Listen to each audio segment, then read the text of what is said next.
Hello, everyone. Welcome to historic Spa for the Belgian Grand Prix.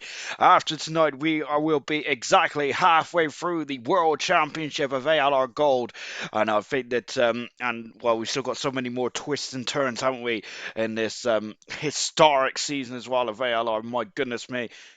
It's gonna be it's gonna be absolutely amazing stuff, isn't it? Of course, said we got the track layout right on the screen right now. This is 19 turns around this course, and it's the longest circuit on the Formula One calendar as well. Valtteri Bottas has the lap record from 2018, but the ALR lap record, which was set last year, I think it was indeed by Emerson of a 1:43 and 2:37 now. Last season's pole position time was it was a rain affected session, wasn't there? Emerson got a pole position last season as well, didn't he? In that rain affected session. Of course, so all-time lap record is, I think, a 1:41, if I'm not very much mistaken. Indeed, it is. There's a 1:41 now, set by Walker last season as well. So goodness me, a 1:41.630. Are we going to get any quicker tonight? Then, well, we're going to have to. We'll find out then in the session coming up soon. Then, so yeah, said after tonight, then there'll only be 10 more rounds to go in the World Championship. Goodness gracious me, we've got two. Of course, we've also got a season. Sorry, not a season break. We've also got a couple of breaks coming up as well in the calendar itself. We'll talk about that in a little while. Let's go through the drivers and the constructors standings. And it's Emerson leads the World Championship, but only just at the moment there. It's 4 points separates Emerson and German at the moment at the top of the stands. It is very close, isn't it, between those two drivers? And we've got a massive 50-point gap, though, between... We got a 50-point gap, though, between German and Murphy. Murphy currently third in the championship with Tango in fourth position, 10 points away from Murphy. Fifth position is Pease, but by the sounds of it, we may be losing Pease as a full-time driver, which is absolutely devastating, isn't it? Unfortunately for the Mercedes team and for us as well.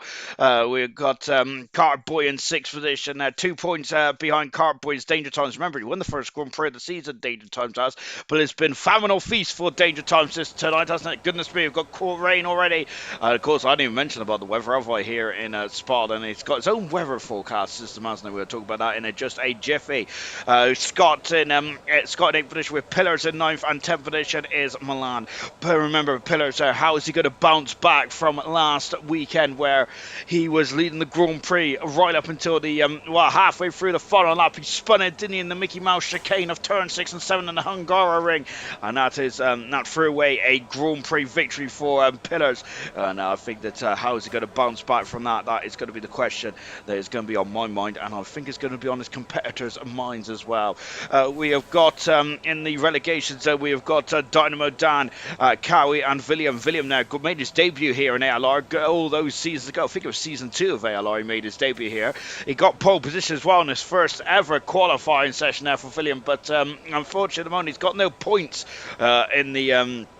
He's got no points, has he? Which is a bit of a shame now for William. Now, hopefully he can get that sorted out, because he should have got. I think he should have got points last week, shouldn't he? In the constructors' standings, it's McLaren Mercedes who leads the way down. Brilliant season so far for the McLaren team as well. But of course, McLaren have got haven't got their championship protagonist with them tonight, have they? As we'll talk about the debutant there for McLaren here tonight. We've got Ferrari in second position there. They are 18 points away from the McLaren team. Williams are in third position, 12 points away from the Ferrari team. Mercedes are currently fourth, 5 points away from the Williams team. It's so close in the constructors. No, fifth position, we've got the Alfa Romeo team. They should be a lot higher, shouldn't they, really? But they've been very unlucky this season. Haas are in sixth position. They're 3 points away from the Alfa Romeo team. Red Bull are seventh position. Eighth position is the Alfa Tauri. Aston Martin ninth, and Alpine is in 10th position at the moment then. And I would say that I'm very happy with that, because that is the drivers and the constructors then. Cool, goodness me, I'm very much on it tonight, ain't I? Oh my word, there. Right then, we're in the joint constructors with the Alpha Tauri who are leading the way. Then Alpha Tauri are just absolute. They're just a machine, and they're just rolling on in the joint constructors. They're over 100 points now in front of the McLaren team in second position. Williams are in third with Ferrari fourth. Mercedes is in fifth position. The Haas team sixth. Aston Martin is seventh. The Alfa Romeo 5 points away from the Aston Martin in 8th, and Alpine in 9th, and unfortunately Red Bull for potentially the second season in a row in the joint constructors could be finishing bottom, which is not what they want, is it? And it's not what any of the Red Bull drivers want either. So we'll see how that one plays out then. And we're just watching on screen at the moment. It is Taylor Mackenzie making his ALR debut in gold. I tell a lie, he's not. This is his third appearance in ALR gold. This is his first appearance on the Mercedes as well.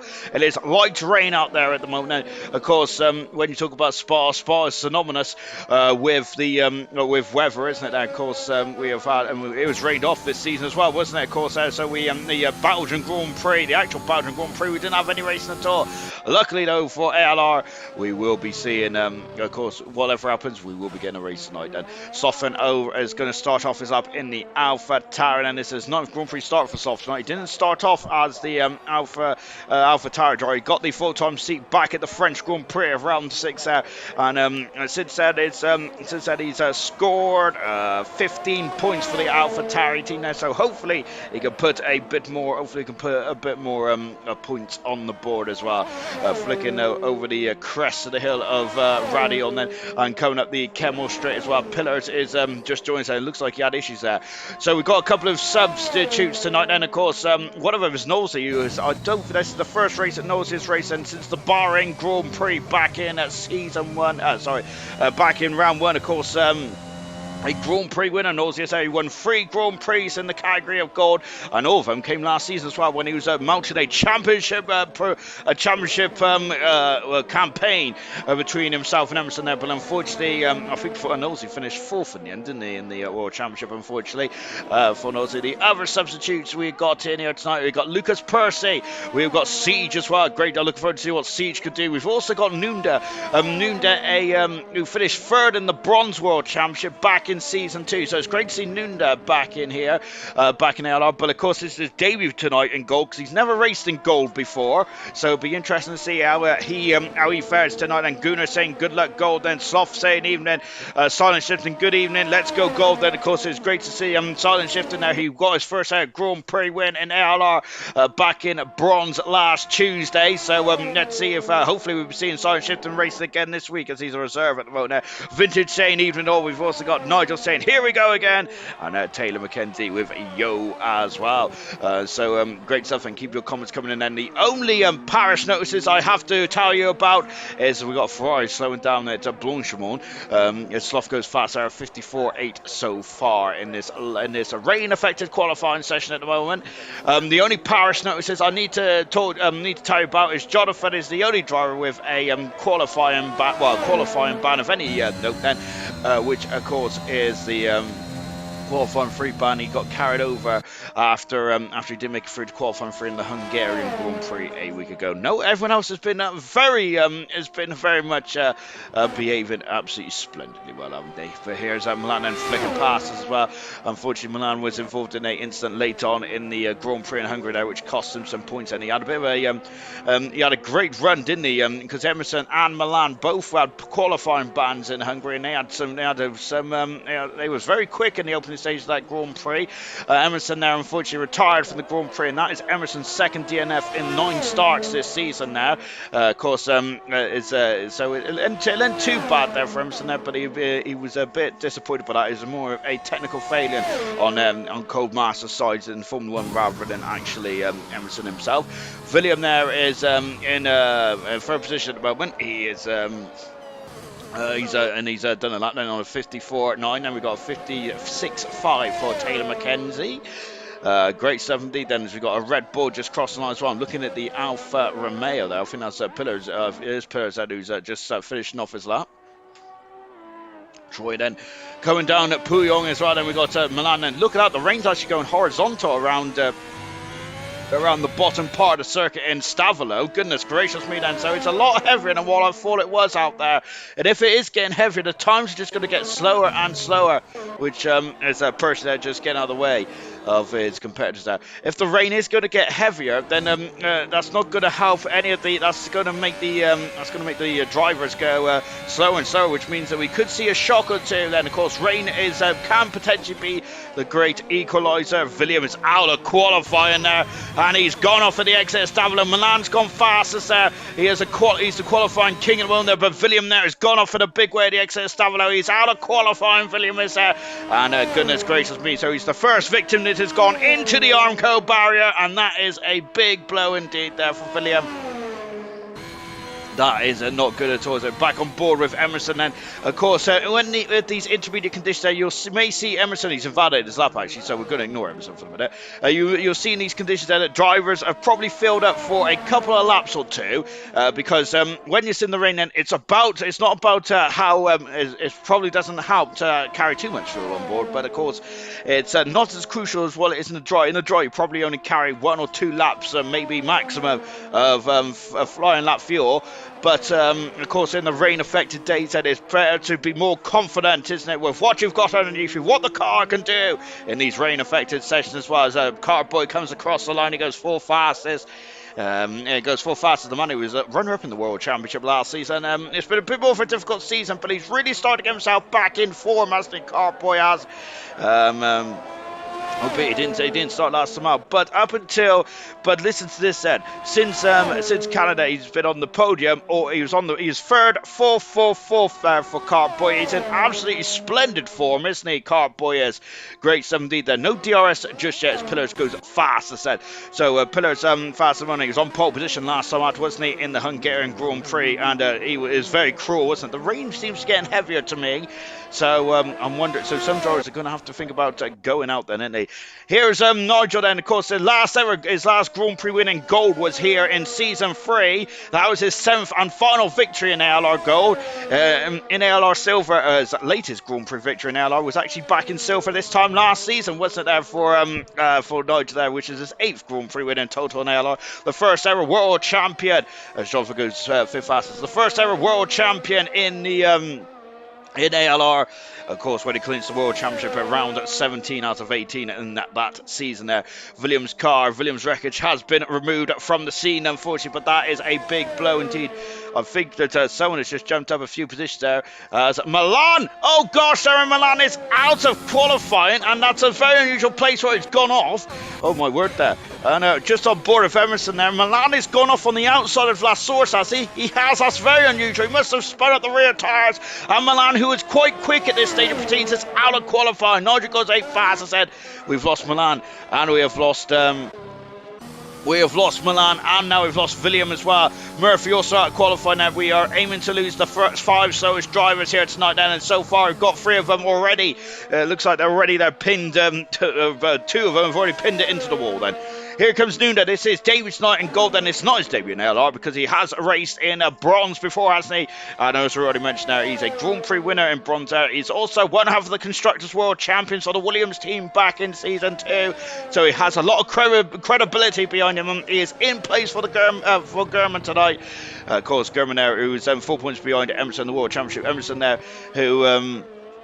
of course, German inherited that win last time out in Hungary. There, Nunda going 8 fast, and looks like he has slipped into that car quite nice indeed, hasn't he? The super sub, well done indeed there to Nunda. Lovely helmet, by the way. I'm loving that. Fantastic. Great stuff indeed. And his car just gets wheeled back in. We've got Percy out on circuit as well. Here comes TJ Hale, who is also making his debut in ALR Gold tonight. That's off in Stavilo there. Goodness me, almost get a glancing blow with the barrier there. Nunda saying, hello, Sean. Good evening, Nunda. We've also got Sarah saying, oh, nice weather. Evening, Sean. Wasn't Manfu got COVID and can't taste any good food. Oh, goodness me. I'm very sorry to hear that. Scuba Stu. I really hope you have a speedy recovery. I hope you have a speedy recovery, Scuba Stu. Yeah, because that is not good at all. Of course, I hope that I hope you're feeling all right, or not feeling too bad then. So that's terrible news too. That's terrible news to hear about Scuba Stu, unfortunately. Well, let's put it down on my evening. Oh goodness me. We've also got so got a lot of get well wishes as well. Hopefully I can get a full-time seat soon. Not gold ready yet though for Silent Shifting. Of course, Silent Shifting has had a couple of pole positions there in in gold, hasn't he? Of course, I keep remembering about the Canadian Grand Prix, probably because it was such an incredible lap there in Canada, wasn't it? For science shifting there, but of course, yes, he returned in bronze, didn't he? And he looked quite accomplished with the car, didn't he? Is that TJ Hale there is really struggling now to keep the car on track there. Goodness me, as soon as he touched the accelerator pedal, he kept going from left to right there. Goodness gracious me. And goodness me, as Cirrus Russian there comes in, which is anything but serious, isn't he, Cirrus Russian? But he comes in there with the commentaries. He can't, Scooby can't taste any Scooby snacks anymore, which is such a shame, isn't it? Percy then, of course, Percy, I think he's a Grand Prix winner now, isn't he? He is indeed then, is the Percy as he comes across the line to start off his lap now then in the Williams car. And car 21 again, oh, look at that, looking at both the front tyres there for the Williams car. Are now coming out of last source set as well. Is Taylor saying, I think I'm too slow for gold then, but I got to say, Taylor, this is an opportunity though to get some points for the Mercedes and yourself as well. Percy's off there, and that is absolutely sensational car control there from Percy. Really well done indeed there, but that lap is ruined, and I'm not sure if those intermediate tires are going to be ruined either. They're going to be screaming hot now, but Percy gets it out of the barrier. Of course, so you get rear end damage now as well, don't you, if you of course, if you go into the back, if you go into the barriers backwards, don't you get side pod damage, side crash, structure damage as well, don't you? Of course, so that is not what Percy wanted. Great car control there from Percy. Well done indeed there. Scooby Stew is on the mend as well, so that is absolutely great stuff to hear then. We got TJ Hale then, who is just accelerating out of last source then. So let's see what TJ Hale can do. Dynamo Dan has done 3-4 laps on those intermediate tyres now. We've got 4 laps there for Jonathan, and also 4 laps for Tango as well. 5 laps for Emerson. And goodness me, then we've got yellow flags and what the other Mercedes of Taylor just getting out of the way. I think he is just getting out of the way. It's a good 17 there for Taylor. On board then with Hale then with the Valtteri Bottas helmet design there, isn't he? As I think he came in slightly late here, hasn't he? TJ Hale has a great 17 there for Hale to also be a superstar as well. Both Mercedes drivers, unfortunately, unable to take part tonight with Liam and Total P's. And of course, we've heard the bad news about Total P's is unfortunately he can't.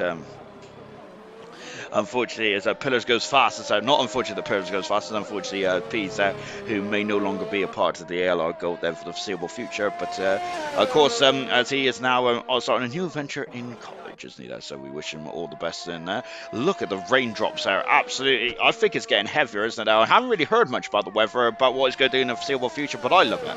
Of course, as I do enjoy getting surprised. Back on board, I love the over-the-shoulder camera here. It's absolutely great, isn't it?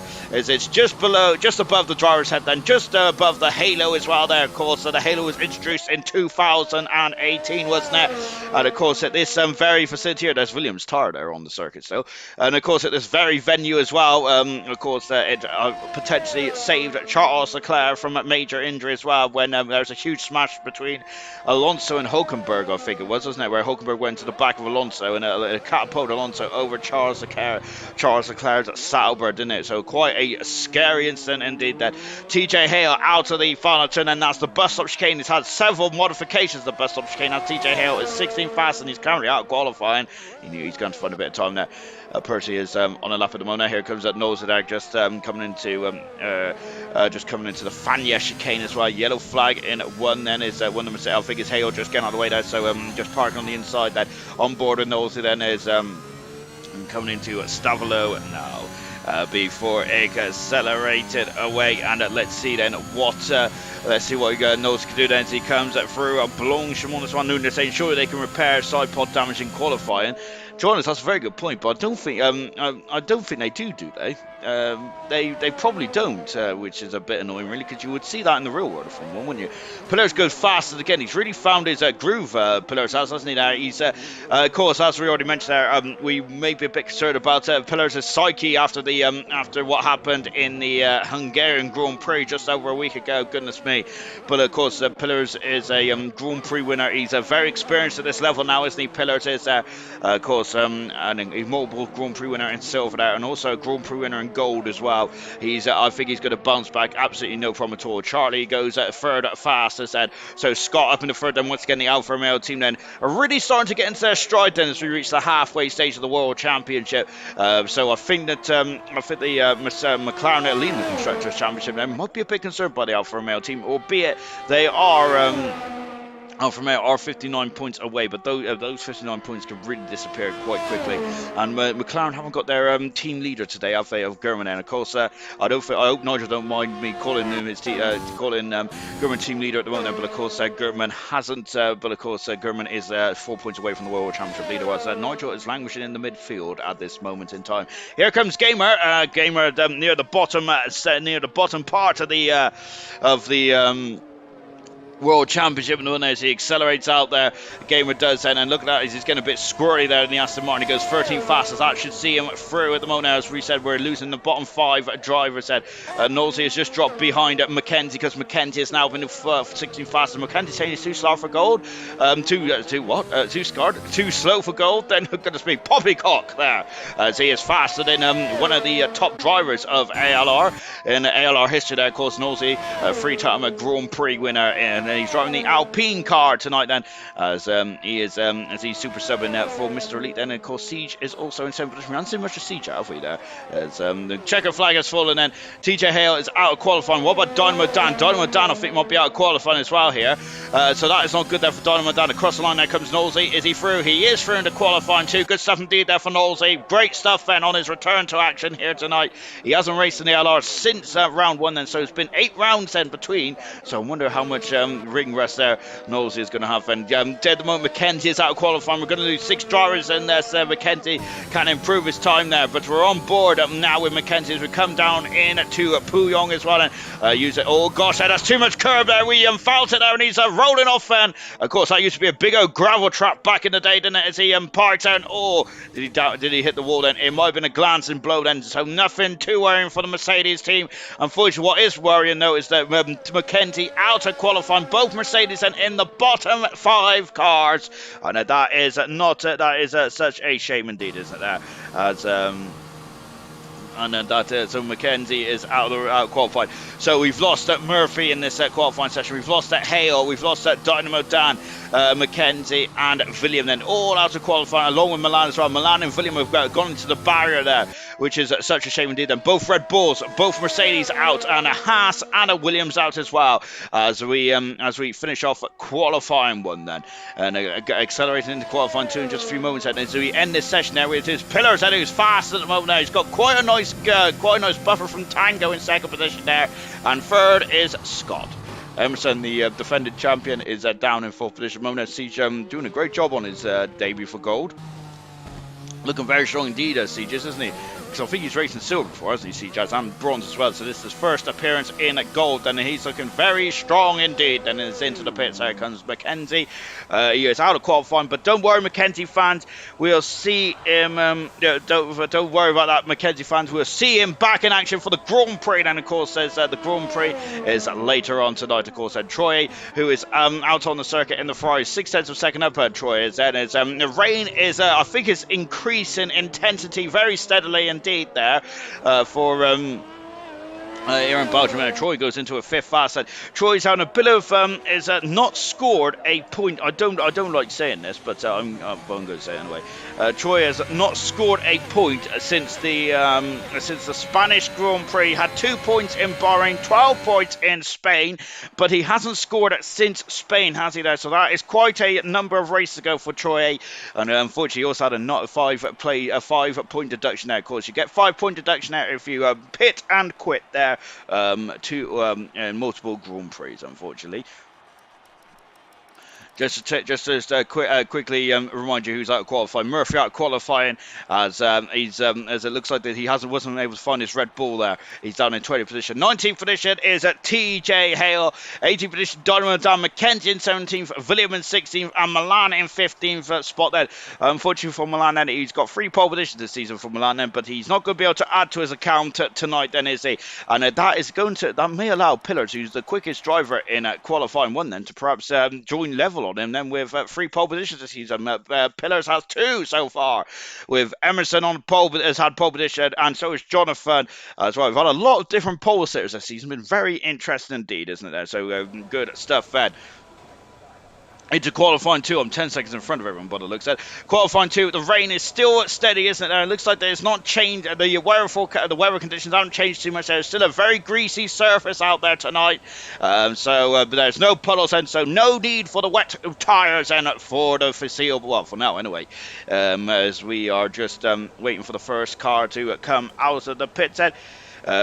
Just take a look then. Serious Roger saying that, yeah, mask and tape Nuda then, in terms of, that was the response there for Nuda's question about repairing the old side pod there. Broke Griller saying, I commentate on TJO. Good stuff indeed, Broke. We've also got Jonathan saying, good evening. Hello, Jonathan. Serious Roger saying Taylor was on a Puyol was on Puyol for too long then. And we've also got Percy saying this isn't going too well for him then. It's not how you start out, it's how you finish, of course, isn't it? And of course qualifying, as long as you get into qualifying 3, you have to be in it to win it, of course, don't you? As just watching Emerson there, behind him is the Alpine car. Carboy is out as well, but Sloth once again then, who is setting his own trend, and he's out first for the second qualifying session in a row then, so he is not interested in the games as he's out there, and he wants to put a time run in straight from the get-go.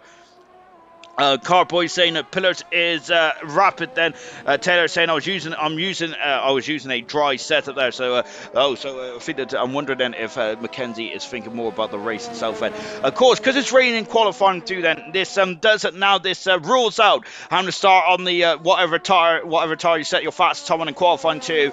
As of course because it's changeable conditions now, that rule goes out the window. So this is going to open up the tire strategy for everyone, and everyone's going to be in the same boat now, aren't they?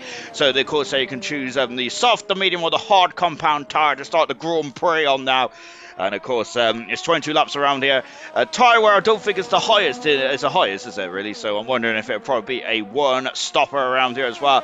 Whether it'll be the medium to the hard tires, or will it be the soft to the will it be the medium to the soft tires? Then we'll wait and see. Of course, safety cars potentially. Then I'm expecting a couple of safety cars here tonight. And of course, because of excuse me. Of course, because of the Eau Rouge and Radion section there, where you can go off quite high, because the weight of the car shifts quite rapidly, don't you? The car just starts to get very floaty at the top of the hill, doesn't it? And it's very easy to lose control. Here comes Slothman over the grid, Hatchins then to start his timed lap now in the Honda powered Alpha Tower as well. Of course, this is we've got 2 more seasons of Honda in LR before they pull out of Formula 1, unfortunately. And of course, it seems to be Honda's MO, really, doesn't it? They do pull out of F1 quite regularly, don't they, unfortunately. 92 was 92 for the McLaren team, and of course where McLaren had to use the Ford engines, didn't they, for that 93 season, before they go to the Peugeot engines there for 94, and that was a bit of a that was a rotten out season, wasn't it, there for McLaren Peugeot. That didn't go too well at all. Of course, I think Jordan inherited the Peugeot engines for 95. McLaren there started off a journey for the Mercedes engine, didn't they? Of course, as it became McLaren Mercedes from 95 all the way up to 2014 there, didn't they? They've returned to have Mercedes powered in the back of their cars here this season, haven't they? And of course, it just feels right, doesn't it? McLaren Mercedes on the grid again, doesn't it? Great stuff indeed then. So we got Soft going through Puyong once again then. Serge is talenting Troy to pull his finger up there, as he hasn't scored there since Spain, unfortunately. We have also got then Serious Russia with your support then. We've got Mackenzie there saying it's going to be a wet quali and a dry race there. Troy saying, what could go wrong then, Serious Russia? I always support you, Troy. And lovely stuff indeed then. Now we're just coming out of Stavolo. I think it used to be Stavolo 1 and 2, didn't it? And then it became Paul Ferrer, I think it was, or something like that. We've got a Williams that is coasting down Pouillon there, so I think there's some things that have gone majorly wrong, hasn't it, unfortunately. Would the race would the race be if the race is wet, then would it be classified after 2 laps? Laugh out loud then. To be honest, I always thought they have to do 50% of a race there, but that was just me. So I didn't realise that you had to do a minimum of 2 laps for it to be classified a race. But then again, I said that they only did 14 laps at the Australian Grand Prix, didn't they, back in 1991 before it was rained off. Siege has gone fast there, of course, doing a great job here tonight on this day for the Alpine car. Lovely stuff indeed there for Siege. The only thing I'm not too happy about with Siege changes the default helmet of his. Emerson has gone second fast. Carboy is in fourth at the moment. Great 70 then. What about Nigel? He's going through Pouillon, so we're going to stick with Nunda for the minute then. Out of the bus stop chicane, and of course they've modified that bus stop more times than I've had washers then. So you could say not many because I'm gonna be a dirty young man, or perhaps I am an over clean man then perhaps then. But I'll make you judge on that one. Jonathan goes 8th fastest, so is the time runner so far. Gamer just in front of him at the moment. Gamer is on board with Gamer, who is in 7th position in the Alpha Aston Martin there. Percy was saying earlier on that he was struggling a bit with this so far. Troy going third fastest. Great to see Troy back up there because I think in qualifying 1 and now in qualifying 2 he's very much matching his teammate, his World Championship, double World Championship teammate, isn't he? So good 17th there for Troy. He looks like he's back at the races tonight after having a appalling run of luck, isn't he there? And unfortunately, yes, whatever happens, so I'm guaranteed we'll have more than 2 laps in the Grand Prix. Well, I hope so, unless something very untoward goes on. Yes, we will have 2 laps. I could say that it will not be called off for the weather. That is one thing that I can definitely say for certain. We're just watching pillars coming through Blanchemont as well. We had a huge smash around there, didn't we, in the GP2 a couple of years ago, and also we had a huge smash around there in 2001 with Luciano Berti and Eddie Irvine and the Jaguar and Prost teams respectively. Quite a scary crash. I think that was the end of Bertie's season and career as well, unfortunately, because I think he became a Ferrari test driver after that, didn't they? We got Pillars going into second fast, a 10th second behind Siege at the moment. Siege is looking quite strong now, and he just underlines his pace out. He goes faster still, that good 70 than the Ferrari of I think who's up behind him. I think that's Emerson, isn't it? He is going for another bite of cherry. Emerson is Carboy and Vade this time. Unfortunately, going to stick with Percy. I think the Nosey's closest to the finish line, isn't he? He is indeed there, so we're going to stick with Nosey for the minute. On that shot there, I just had a quick look up there, and I was a bit concerned there because it looked like that the rain was getting far heavier there. But at the moment, it is still a steady intensity there. It has got heavier than when it started in qualifying 1, I must say. But the drivers are just going around the circuit and they're throwing the water back up into the sky where it came from. So we are not going to be too concerned then about any water, about any standing water or anything like that just yet. Nosey has done his second lap, time lap here. He's gone 9th fastest, but Percy is 11th fastest there. I think that Percy is still struggling there to get the optimal out of that Williams car at the moment. Now, we know that Percy is a strong candidate, isn't he, in the World Championship of ALR. Of course, he is a reserve at the moment, Percy is, but it'd be great to see Percy in a full-time seat, and hopefully not a distant future. On board with Scott then. I can't believe I'm saying this, but I think Charles has only ever had 1 pole position. He's never had a Grand Prix win, has he, in the Alfa Romeo, which I'm absolutely surprised by, really, isn't he, because this man has got some pace, hasn't he? Very much indeed there. He's had 3 podiums as well, so his name is, but he has been very unlucky. And unfortunately, Scott was experienced in Hungary the problem of having 2 competitive drivers in 1 team now, because Pillars there is always getting service first, of course, because he was the first man on track there, and Scott was not too far behind Pillars. And once again, we're seeing that again here tonight, less than a 10th of a second. Look at that, 300 of a second separates Pillars and Scotland. This is the most evenly matched team, I would say, on the entire grid there. Just to say that Pillars puts me over place. He goes fastest in qualifying 2. Pillars is looking strong at the moment to see. Pillars is, of course, I've never doubted Pillar's speed in terms of qualifying trim. Unfortunately, race trim, he's at 78 points away from the championship leader, which is Emerson there. Emerson going for his third World Championship in ALR Gold. Incredible, isn't it? This is a very tough season, though, isn't it, for Emerson there? He's not walking away with it like it was last season. But, of course, Pillars there, who's 78 points behind the championship leader, but there's still over half the season to go. Anything can still happen. Everyone is still in it to win it, isn't it? So you can't take anything for granted, can you? Nigel, and here he is then at the bottom part of the circuit as well, just coming into Stavolo now. Nigel is intermediate 2 time is coming up there. There it is, and 22.9 now for Nigel. Now on to the final part, the final blast through this circuit as well. Just much as Silver will get a wet race, typical. Pillars is dad owns the teams. Oh goodness me. Yes, he does. I think. Well, I'm not sure. Does he? Does he own Alfa Romeo? If he does, goodness me, I'm going to get very friendly with Pillars. I think before the end of tonight. Then, of course, as he has. Of course, I'm not that. I'm not shallow. I'm not shallow. I am shallow. I'm very shallow. Nigel goes at 10th fastest then in the McLaren. That should see him through. If he stays there, that will see him through into qualifying free. I don't think that's going to. Track conditions are improving every minute of this qualifying session. Now, Scott has found 3/10 of a second in the second intermediate split time now for the Alfa Romeo team, accelerating away. And can he now execute over his teammate? He very much is. But having said that, Pillars is 2/10 of a second in front of them. Once again, the Alfa Romeo team looking strong, ain't they? Of course, he should have got a good result in Hungary there, but it was very disappointing towards the end of that race, as we mentioned there. But as I fitted the Alfa Romeo team, not going to be too often maybe repeating that, are they? It's soft off the circuit. They're using the old runoff strip there. Yeah, so once again, the Alfa Romeo team are looking so strong, aren't they? But of course, not as strong as this Alpha Tauri team in the joint constructors there. Goodness me, they got 8 very strong drivers, haven't they? And across all 4 leagues in VLR, and they are now over 100 points away from.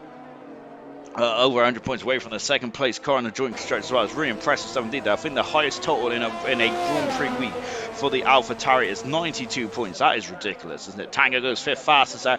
In the first qualifying session, he was right up there in second position there, but Tango is seems to have dropped back slightly in this second qualifying session now. I'm wondering why that is. I'm wondering if he is just. He doesn't want to show his pace too quickly. Scott is again going for another bite of cherry here, and he's looking strong again. And look at, you can tell he's got confidence in the car and himself for Scott because he's using the curbs, those very slippery curves there in this very wet circuit, and that's impressive stuff indeed there for Scott. I would not even go on those curves if it was dry, let alone if it was wet. Impressive stuff indeed there for Scott there as he comes out of Stavolo as well. Yellow flag is fluttering in one there. Of course, you've got to keep an eye on the yellow flags. Most of the time in qualifying, it's just drivers that let in their years by, aren't they? So they can be polite when they want to be, but some, and then other times they cannot be polite. Then, oh goodness me. Oh gosh, my nephew's ringing me, and let me just tell him to go away a minute. Thank you very much to Taylor McKenzie there for Scott goes fastest there. That was a good lap indeed. Then, thank you very much to McKenzie there for subscribing as well. I don't seem to get all the emails for people subscribing, then, so I must apologise to anyone who's subscribed lately and I haven't given a shout out to, or well, I say a shout out then. I do shout quite a lot then, but that wasn't a shout out at all. Then maybe I need to be a bit more enthusiastic with our subscribers. But yes, if you have subscribed lately and I haven't said anything, just give me a wave there. Put those caps locks on in the comment section and yell at me, and I will give you, and I will let you, and I'll, of course I'll also be happy to read that out as well. Nunda going through a Paul Frere. No, he's not even nowhere near Paul Frere. He's going through Pouillon now. Gaming out now, he's going to come through Paul Frere, or is it Stavolo? I get those two corners are very much mixed up indeed. That these will be dry setups too, so great times then. Serious Mushroom was saying then, absolutely then. Of course, the drivers there, they're going to, and that's a very good point there for Serious Mushroom there, so let me elaborate on that. Of course, Serious Mushroom was saying that they're on dry setups, and the reason why they're on dry setups, of course, because they're now in park firme rules. They have done all practice, the drivers have done, but they've done them outside of this session, haven't they? So now is where, now as soon as we get into this session, now the park firme rules have been switched on, and you cannot change the setup of the car, can you? My word there, Percy's really struggling in that Williams there. So you're in park firm conditions now, and you cannot adjust anything apart from the front wing there. So of course you're very much now what has brought you to the dance kind of thing, hasn't it there? So you've got to like live with it, haven't you? And so that's the guy what Sarah must mean there. So these are absolutely fantastic times. Indeed, a 52.6, really good 70, and that's quicker than qualifying freeze last season pole position there. But of course, I think it was slightly wetter, wasn't it, in qualifying free? Percy's found almost 2 seconds there in the second split time. Great stuff indeed then. Great stuff indeed then. See, he's flying past, coming through Blanchemont as well then. And there's some tire tracks there. Then there's an unfortunate driver may have had a problem there. Into the bus stop chicane. Look at that, and Nunda's left the session there, so that's not good there, because Nunda's only got 40 seconds there to get that sorted out as well. I think unfortunately Nunda might be on the wrong, might have ran out for Nunda, because he's now on the cusp. He's in the danger zone. And we've got Percy, who is in 5th position. He has found some speed in this Williams car. And of course, I never had any doubt at all. Percy, a superlative driver. Jonathan, a 10th for second up into Laycombe. Then Nosey starting this up as well. Yes, I think the Nunda is in major trouble here. Then Nunda starting his first ever Gold Grand Prix here tonight. Could be out of qualifying here, as unfortunately he's exited the session at the problem. The worst opportunity here. Oh dear. On board with Gamer then, a multiple Grand Prix winner in silver then into the bus stop chicane now. It's not a nice bus stop chicane anymore. I prefer the old one personally, but there you go. But that's because I'm a golden OD. I'm a silver surfer. Across the line there goes Gamer, but it's not enough, and he has missed out qualifying free by 700 of a second. Now Pillars has gone quicker still to really rubber stamp his performance in this session's not really impressive indeed. Scott is going for a 5th time run then on these intermediate tires. I don't think the rain is clearing up then, so this is good news then for the driver's side, because they now know the track conditions out there. So that's not changing too much. It's a very stable track, isn't there? And that is good there. And now is Scott there out of the bus stop chicane as well, across the line there, and he goes fast as hell. So once again, it's a Alfa Romeo 1-2 in this session, and Troy is got himself up in the 7th position there. That has got him slightly further away there from the drop zone as well. Noon out qualifying, unfortunately. Jonathan is just through at the moment there. What about Gamer there? Gamer 6900 second, down in this first split time then. Nigel's come a cropper somewhere, so Nigel's out of qualifying, and Nigel's left the session as well, so that's not good there. Nigel's going to start 13th, and both McLarens have out of qualifying here.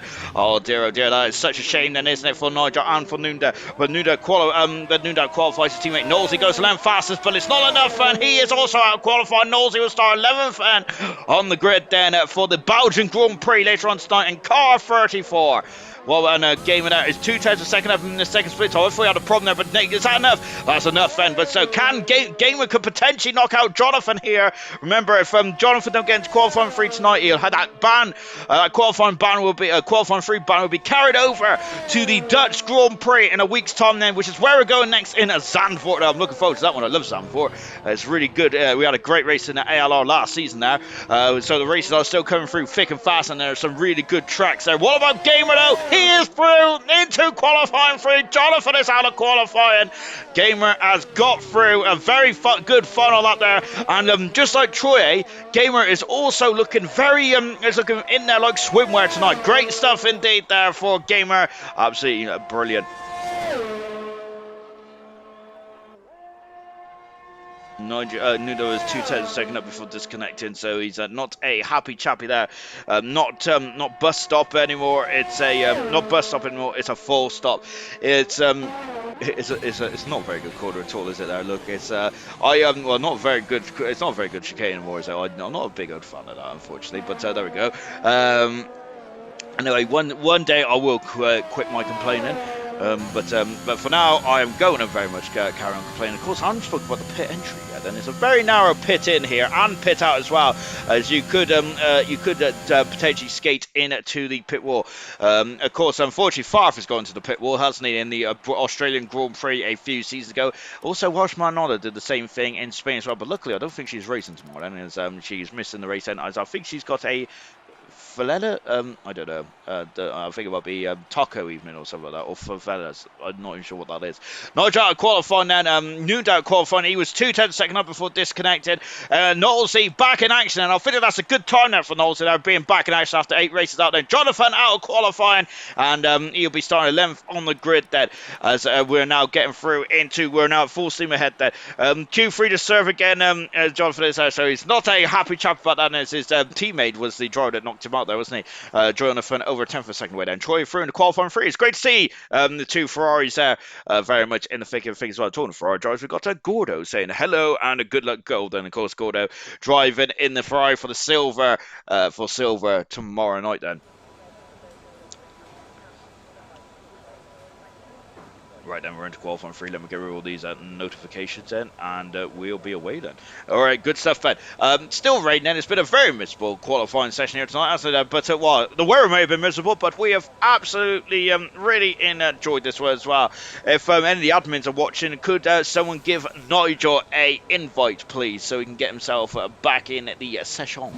We got CJ coming out of the pit as well. I think the Siege has got a golden opportunity today on his debut of getting pole position here then, so that'll be a turn up for the books, won't it then? Percy would love to get his second pole position then. What about Scott? He would love to get his second pole position of his career. He hasn't had one yet this season, Nancy. Pillars would love to get a good stuff, Nudge's back in. Of course, Pillars would love to get his third pole position this season, which means it'd be a joint highest there with Milan, who's also on 3 pole positions as well. And so Pillars needs to get, if he gets to the pole position, then it'd be 3 or between Milan and Pillars there. And that is going to be a cracking, I think that's going to be a cracking battle all the way through as well till the end of the season. Of course, we do have 10 more rounds to go after this. So now just dropping down the hill as well. For Pillars, and so Pillars, and so this time it's Pillars is the first driver out then. So let's see how this one plays out then. So this is going to be an unusual qualifying 3 session there. Of course, there's drivers usually would probably put on maybe some soft tires there.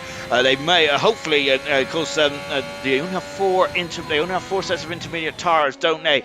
Wondering who has saved a set of intermediate tires for qualifying 3 and who's going to have to use sets of intermediate tires. Well, the question is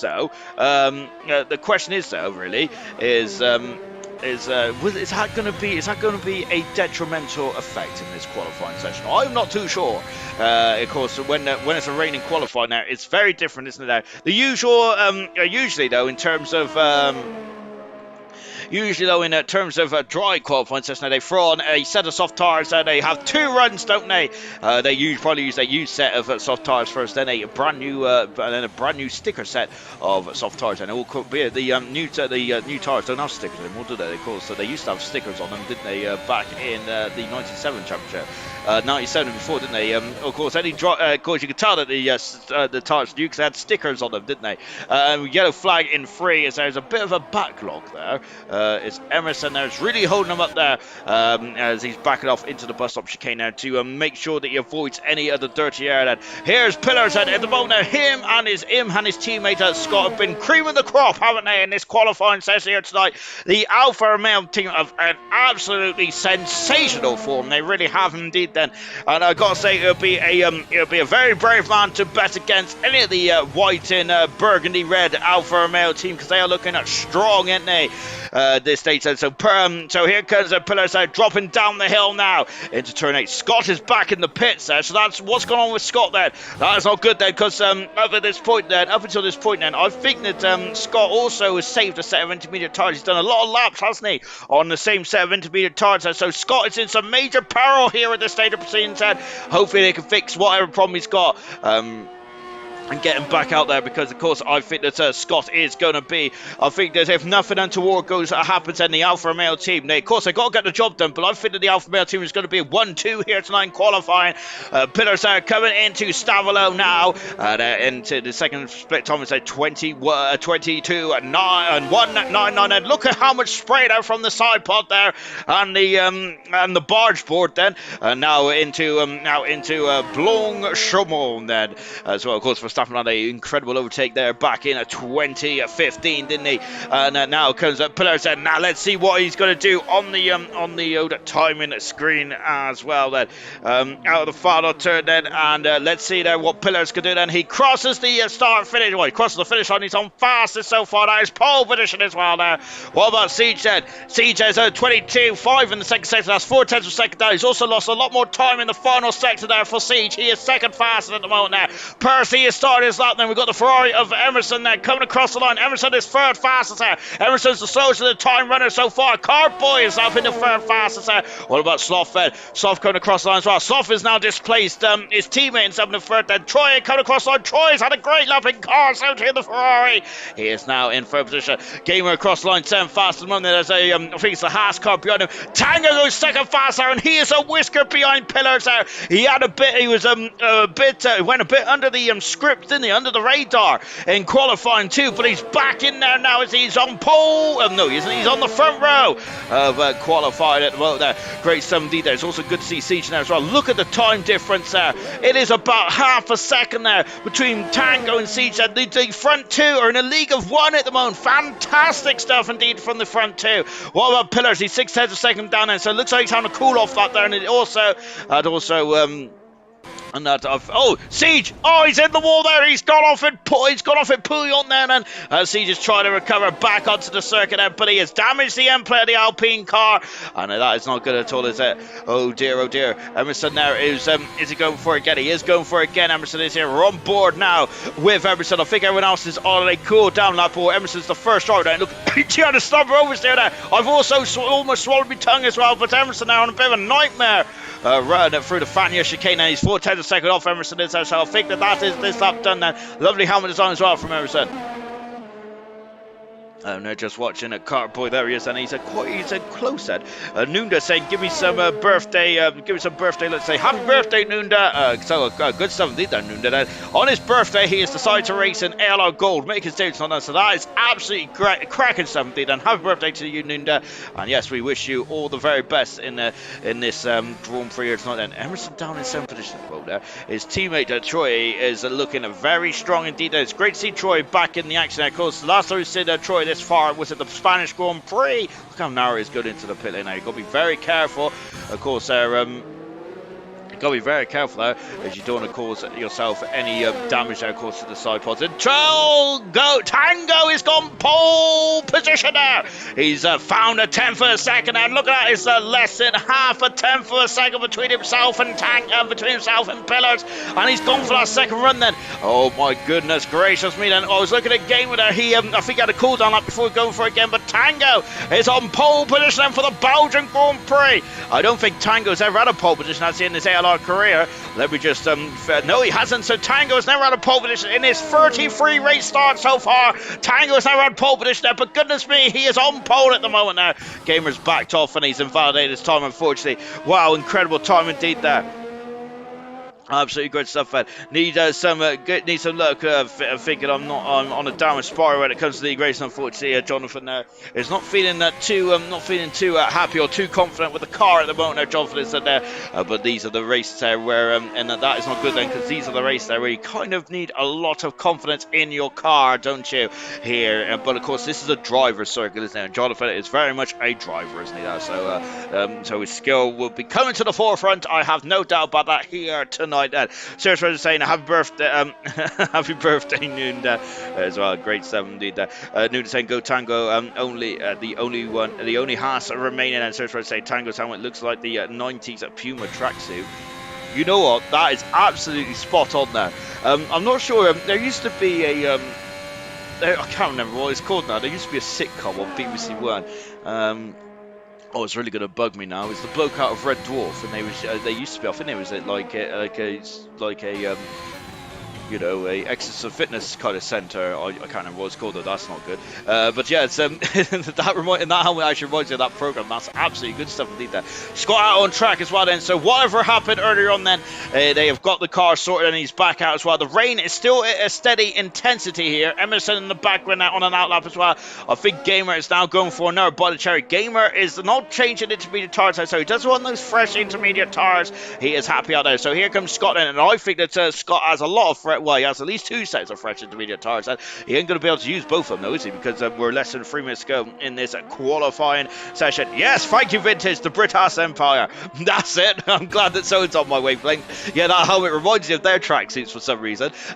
Yeah, well, of course, yes, I used to love that program. Fantastic. We got Scott there as well. So I'm speaking all kinds of lots as well. I think there used to be a woman with like a load of cats in the drawer as well. Gosh, there. Anyway, I'll get well off top again. Let's get back on it, shall we? Yeah. So now then we're watching Charlie Scott then going through Blanchimont as well in car 27 then, and here he comes then up to the bus stop chicane as well. Scott has really been on the cusp of his teammate more often than not in this qualifying session. Tango's back in the pits then. So is Tango coming out? I can see his GPS dot coming out of the garage as well. Good 17. Here comes Scott, and Scott's second fast at the moment. Goodness me, the front 3 are so close that you could hardly separate separating the drivers at the moment. Magnificent stuff indeed then. Scott has done a 52.5 and a 52.539 then for Tango, 52.570 and a 52.573 then, 3,000 of a second quicker than Pillars.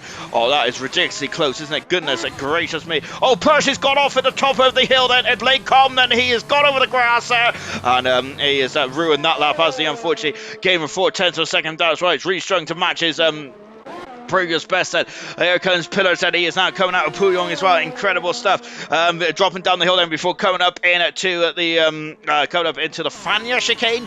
Of course, one of the Alpha males of Giovinazzi crashed quite heavily back in 2020, and unfortunately George Russell was collateral damage, wasn't he? Alpha male having no such issues tonight though, are they? Great stuff indeed, then both second and third on the grid there. They are in such a rich run of form, both drivers are as well. Of course, hopefully the race does full continuity as well, because in the recent races one or the other has been really hurt because of queuing in the pit lane with safety cars and all that kind of jazz. And Pillars then into the bus stop chicane, 3/4 of a minute to go in this final part of qualifying as well. Pillars out of the final turn then, and here comes Pillars then. Is he going to pull up pole position? It is pole position there. Wow, over half a second there. That is a mega lap there from Pillars. Brilliant stuff indeed there. I'm watching the wrong Ferrari. I need to be watching Troy. No, I don't. Which car do I need to watch? I think I need to watch Emerson. I do indeed that. Scotland, is he going for another bite of cherry? He is actually. He is going for another bite of cherry. And he is up on this. He's up on his previous best. And this is a personal best there for Scott. And he's going to be on the front row. Is he with this one? He is indeed there. He's in the 52. So what about Emerson, the double world champion? And he's a bit behind the 8 ball. He is gone in there. And he's got a lap done as well. Emerson is pulled out of the bag. He's been behind the 8 ball all the way through this qualifying session, and he's finally found some pace there when he needed it most. That is the mark of the champion. Fantastic stuff indeed there. We've lost the Haas car. Tango's out of qualifying here. Oh my word, there. Tango's at the top of the hill. He was in the fight for pole position there. He is down to 5th now, and Percy's out of qualifying as well. Goodness me, we're from top 10 to top 8 here. Oh my word there. Absolutely incredible stuff indeed. What about the Aston Martin? The gamer, he's found half a tenth of a second in the second split time. That may not be enough to get in front of Troy at the moment. Now, the gamer is really struggling, isn't he, in this final part of qualifying. He looked quite quick up until this part, and he has finished this out there. He's found a tenth of a second, but he's going to be he's going to be on the 9th on the grid then for the start of the Belgian Grand Prix in 5 minutes time then. We have got a yellow flag then as one of the Alfa Romeos that is cruising back to the pits then. So that is it then for Pillars then. What about Kart Boy as well? He's coming out of the Fania chicane, I think it is. Yes, it is the Fania chicane, and he's 6th on the grid at the moment now. He's 4/10 of a second up. He is 4/10 of a second up there. Kart Boy is also an incredible second sector there for Kart Boy, and that is going to put him on the second row of the grid, maybe even the front row for Kart Boy here if he can keep up the momentum. Oh my goodness gracious me, then look at this then. I'm now coming through a Blanchimont as well, up to the bus stop chicane, and he cannot snap her. Oh, he's locked up the inside front tire then, but he still kept the rotation in the car out of the final turn then as well. Doesn't want to get too squirrely on the exit then, and he's almost off the circuit. Car Boys, he's 5th fastest then. Car Boys said he couldn't keep up the momentum. Scott is 72. Oh, and he's 2nd fastest. I couldn't even get my words out. Emerson's a 10th of a second up there. Emerson's back in 2nd fastest. Great end there to qualify now for Emerson. Here comes Sloth, and he's a 10th of a second down. He finishes in 4th position there. And Troy's invalidated his time, but it's Pillars who's on pole position then for the Belgian Grand Prix, and that is going to be Pillars' 3rd pole position of his career, his 3rd pole position of the season as well. Oh, absolutely mega stuff indeed there for Pillars. I would say that Emerson is really pulled that out of the bag then for qualifying. Magnificent stuff indeed there for Emerson, because I'm going to be honest, I didn't even factor him in for the battle for pole position today, but I think the Pillars really checked out in that final run though. My goodness gracious me. What an incredible qualifying that was indeed then. But it's Pillars, his 3rd pole position of the season now. He's really, as we've already mentioned, he's on a rich run of form now, isn't he? But he has the double world champion Emerson behind him, with Scott in 3rd position, Sloth in a very strong 4th, Kart Boy and Tango 5th and 6th. Tango should be higher up there, but he had issues at the top of Radion there, and unfortunately he wasn't able to get a second time run in.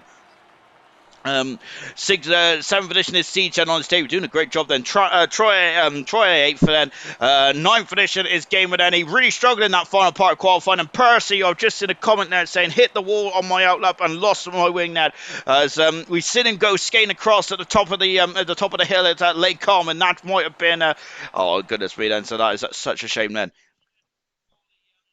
Right then, here we go then for the start of the Grand Prix itself. And my word, then, that was an incredible qualifying. I want to say thank you all for joining us as well tonight. Really good stuff indeed then. Yeah, if you want to, of course, if you have any queries or anything like that, then just ask away in the comments. And unfortunately, I'm not going to be able to answer some of those queries because I have no earthly idea about a lot of things in life. But here we go then for the start of the Belgian Grand Prix. Well, we have now gone from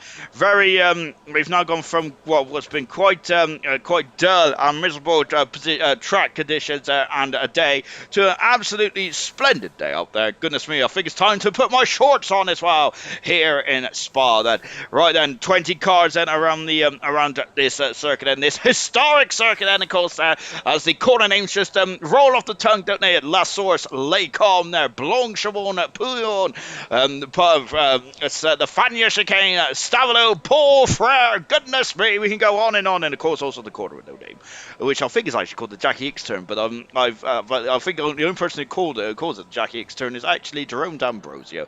Look at that then. Goodness me, it is so hot out there. The heat is really, look at how hot it is out there. It's ridiculously hot then, as we're now going for the formation lap then. As we're going for the formation lap for the start of the Belgian Grand Prix. Not a hard tyre in sight then. So we've got the soft and the medium tyres then for everyone out there. Soft tyres for Carboy, for Siege, Nosey, William and TJ Hill and Murphy. Everyone else is on the medium compound tyres, and let's go for the grid then. And let's go for the grid then. We've got 22 laps to go. It is Pillars on pole position, his third pole position of his career and of the season as well. Emerson there is alongside him on row one there, and I must say that Emerson did a great job to get himself back into it, because I felt that he was out of I thought he was out of qualified. Not literally, I mean that he wasn't in the running there. Wow, incredible stuff. He did two very good time laps indeed there for Emerson. Good stuff. Third position there is Scott then in the Alfa Romeo. I wonder what would have happened there if you got two runs in there. Sorry, if you got the first run in there and qualifying free, might have been on pole or alongside that. Slough in fourth position there, but I think Cardboy is going to be quite quick there. It's not a long run down into La Source, is it? But it's the long run from La Source right up to the top of Lake Comlan. That is where the slipstream is really going to take place. No DRS, of course, for the first 3 laps. And Tango in 6th position in the Haas car. 7th position is Siege, and great debut for Siege tonight. Brilliant stuff indeed. That's debut for gold, I'm saying. Troy in 8th position. He's also back in the thick of things as well in the Scarlet Ferrari. Kind of get some points, and he's been pointless since the second round of the race, the second round of the season there. Gamer in 9th position as well. Then, of course, Gamer has been picking up points here and there, hasn't he? He's only scored on 3 occasions so far this season. Gamer has there, so he would like to get more points under his bag as well. Percy, a former Grand Prix winner as well, already in his very young career in ALR. Of course, Percy only a 7th Grand Prix start there for the Williams for himself. Jonathan just outside the top 10. Then he is in 11th position on the medium tyres. Remember, everyone's on fresh tyres because of the wet weather conditions there. Knowlesy in car 94 there in the Alpine car. He's going to be quick. Nunda in 30th position, making his debut in the McLaren, out qualifying his very experienced teammate and the man who won this Grand Prix in silver last season in 14th. Milan is in 15th position there. Out of place, Milan is but he was shooting through the field last time out in Hungary. It's a very difficult track to overtake. William in 16th, Taylor McKenzie 17th, Dynamo Dan is in 18th position, 19th position is TJ Hill, Murphy is in 20th position and he's going to do his Max Verstappen did his best Murphy impression today, so let's see if Murphy can do his best Max Verstappen impression. Right then, let me get me old, and there are the lights then, and there 4, 5, and of course it's we got a pause then as Pillars is really look, he's keen to get going, is he? Look, he's bouncing up and down then, the revs are on, and here we go for the Belgian Grand Prix. It is go, and Pillars has had a good run there, it's had a good start down turn 1 there. It's not turn 1 that's the problem though, it's the run here, and I think Scott's on the pulling start, he's bumped down a lot. Tango's got on 3 positions there in that very short run down into La Source there. Well, Wow, incredible stuff indeed as we go up to Eau Rouge and through Radion as well for the first time. And look at the sparks there as the cars are falling out as well. As they're fat with fuel. And look at this, everyone got Slipstream already. Then we got Tango and Cardboy, who is Slipstream each other. Cardboy is going for, he's on the soft tires. So we got yellow flags in the back then as Nunda is dropped down 5 positions. There's a virtual safety car. And there must be debris on the circuit somewhere. Murphy at 1 position there. Oh, we've lost the whole front wing there from Mackenzie. There, Mackenzie had a bit of a nightmare opening stint here in this race, so he's going to have to come into the pits and a virtual safety car. So they got to adhere to the Delta as well. Serious Russians asking me to get me pins out as well. Goodness gracious me, I don't think I'm a scheduling man. I wish my legs were like pins, but unfortunately they're quite meaty. We've got Pillars then, who leads Grand Prix. He kept his lead then, and that is quite important here. Now he needs to break the DRS. He now needs to break that 1 second gap, doesn't he, to get outside the DRS range as well. But Emerson is going to be right on his right under his gearbox as well. Look at Tango, he's looking strong at this stage of proceedings. Scott is having some major issues at the moment there. He's very much under siege from Siege as well. Then that pun is never going to get old for me. But Cardboy has had a much better run of it as well. It's got yellow flags in his William then, who is having a great run. Then Sloth is dropping down the order. Sloth is limping. I think he's got damage to that Alpha Tari car. So yellow flags as well as Nigel's also in some peril as well. Then great manoeuvre there as now William is up in 8th position. He's had a fantastic start. He's got a 3 position, 8 positions I should say for William. Magnificent start indeed. Then that one completed. Then the gap is 8/10 of a second there between Emerson and Pillars. Pillar sets the fast up the race. Of course he does, because he's the first driver across the line then. As we've got a mysterious yellow flag then. Sloth is in the pits then. Yes, of course, we've seen Sloth limping, unfortunately. Jonathan is Jonathan there is, oh gosh, as we've got major issues coming into the pits. That is, we've got Mackenzie out of the Grand Prix, unfortunately, and Murphy there is just dropped back away. That is Milan there, as we got a battle at the front as well, because Tango is just got overtaken then by Cartboy coming up the top of Lake Calm as well, and the gap is a second out in front. So that is important, isn't it? That's very important indeed. That is Jonathan on the inside, passes William, or is that retaining his position? It feels like it's retaining his position actually. Jonathan there, as we've got Nigel now getting past gamers on. Murphy's got past his teammate Don Modan. There's the 2 Dans there locking horns as well. Milan down in 16th position at the moment there, so not the most fruitful. It's the start as we got Gamer back up the inside of Nigel, and as they can't seem to decide who is going to have 13th position there. Maybe they're both maybe they're both a bit superstitious then. At this stage of Mackenzie is out of the race, and he's left the session unfortunately. So that was not a very good end then to his event here tonight from Mackenzie. He's the first driver out of the Grand Prix. He caused the virtual safety car after having wing damage and lost the whole of the wing section as well. Scott then is now found his groove now, and he's now starting to really cause Tango some issues. And I say that then, but actually Siege is still causing Scott some issues actually, as Siege for some reason is almost a lap behind Scott according to his intervals then, but of course I think that there is just a problem with the time tower, which hopefully will get sorted out. 3 drivers came in the pits then at the end of that first lap. Then it was Sloth, Nunda and Hale. Hale has gone on to the hard tires and soft tires for both Nunda and Sloth as well. Emerson is now Pillars is now 1.5 seconds away. Yellow flag as TJ Hale is having issues at the back of the field. Then now DRS has been enabled. Then here we go then. So that of course the slipstreaming will still continue then, but they will have a lovely boost then of DRS as well. Carboys all over the back of Emerson. Look at this, and he's trying to leave the rear wing of Emerson now, and he pulls out from under the slipstream with the Ferrari driver, and he's going through. He doesn't even need to outbrake Emerson. He is through already. The soft runners are doing a great job indeed. Jonathan, who's dropping down the order, he looks like the Jonathan is very much been. Oh no! So he's counter blows on William there, and he's fell at the top of the hill there. Oh my gosh! There's a pinch point there as Nosey comes back on the circuit there, and now we got Nigel and Gamer also locking horns as well. And oh gosh! Sloth is out of the Grand Prix. He's gone off at the top of radio. Then he is out of the race, and it's a virtual safety car as the Alpha Tari just gets removed there. And hopefully we can have a bit of decorum now, can't we? Knowles has dropped all the way down to 15th there. He was battling for 7th and 8th position there, unfortunately. It just got a bit too close for comfort, didn't it? Cardboy has now been to, oh gosh, Cardboy's got a penalty, a 3-second penalty, and so is TJ Hale as well. As TJ Hale is out of the Grand Prix as well, so we've lost 3 drivers in the first 3 laps here. So both Mercedes out of the race, and they're having a nightmare race here tonight. Mercedes are then going to help them in the constructors. Sloth out of the Grand Prix as well, unfortunately. Sloth stuff was looking strong then. DRS has been there. We're back racing here in Belgium as well. So what about Tango's? He got the jump on Emerson. It looks like he has here. We're on board with Tango in the Haas car. Murphy is now starting to close on Nigel as well. Look at this, he's having a look there. Trying to distract Emerson more than anything else for Tango, but of course, Emerson is a wily old veteran of this sport these days, isn't he? So he definitely knows when to defend and when not to. He's not going to defend fresh air, is he? Emerson isn't. Cardboy is really starting his Troy has now got past Percy there. Percy just lacking speed here tonight, isn't he? In the Williams car, then as you can see, the green flags are waving then, and going through Eau Rouge once again, and now with DRS, and here it is. There's the marker board, and Emerson still got DRS there from Cardboy. He's just about in the window there, but Emerson is dropping off the back then. Tango is coming now, and that DRS, so that Emerson get DRS off Cardboy really helped him there, didn't he? As Percy is just a breeze past him. Tango is off. Tango's off the circuit now. Oh goodness me there, and Tango there. Oh my goodness me then, as Tango was trying to and Tango is off. Did he get a hit there? Oh, did he just spin the car because the tires are too hot then? Oh my word there, and Tango is he's dropped down to 50.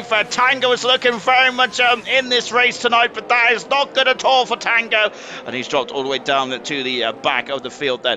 Huge shame there.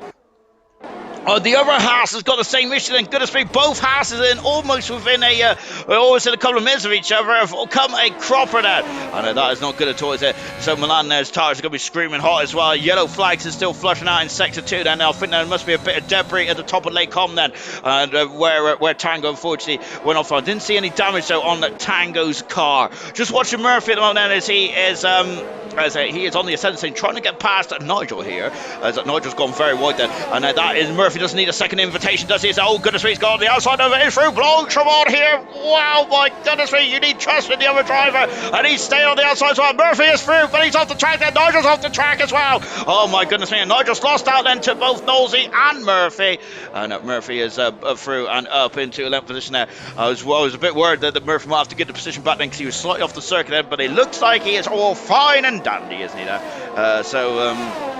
So yes, he can be able to carry on then.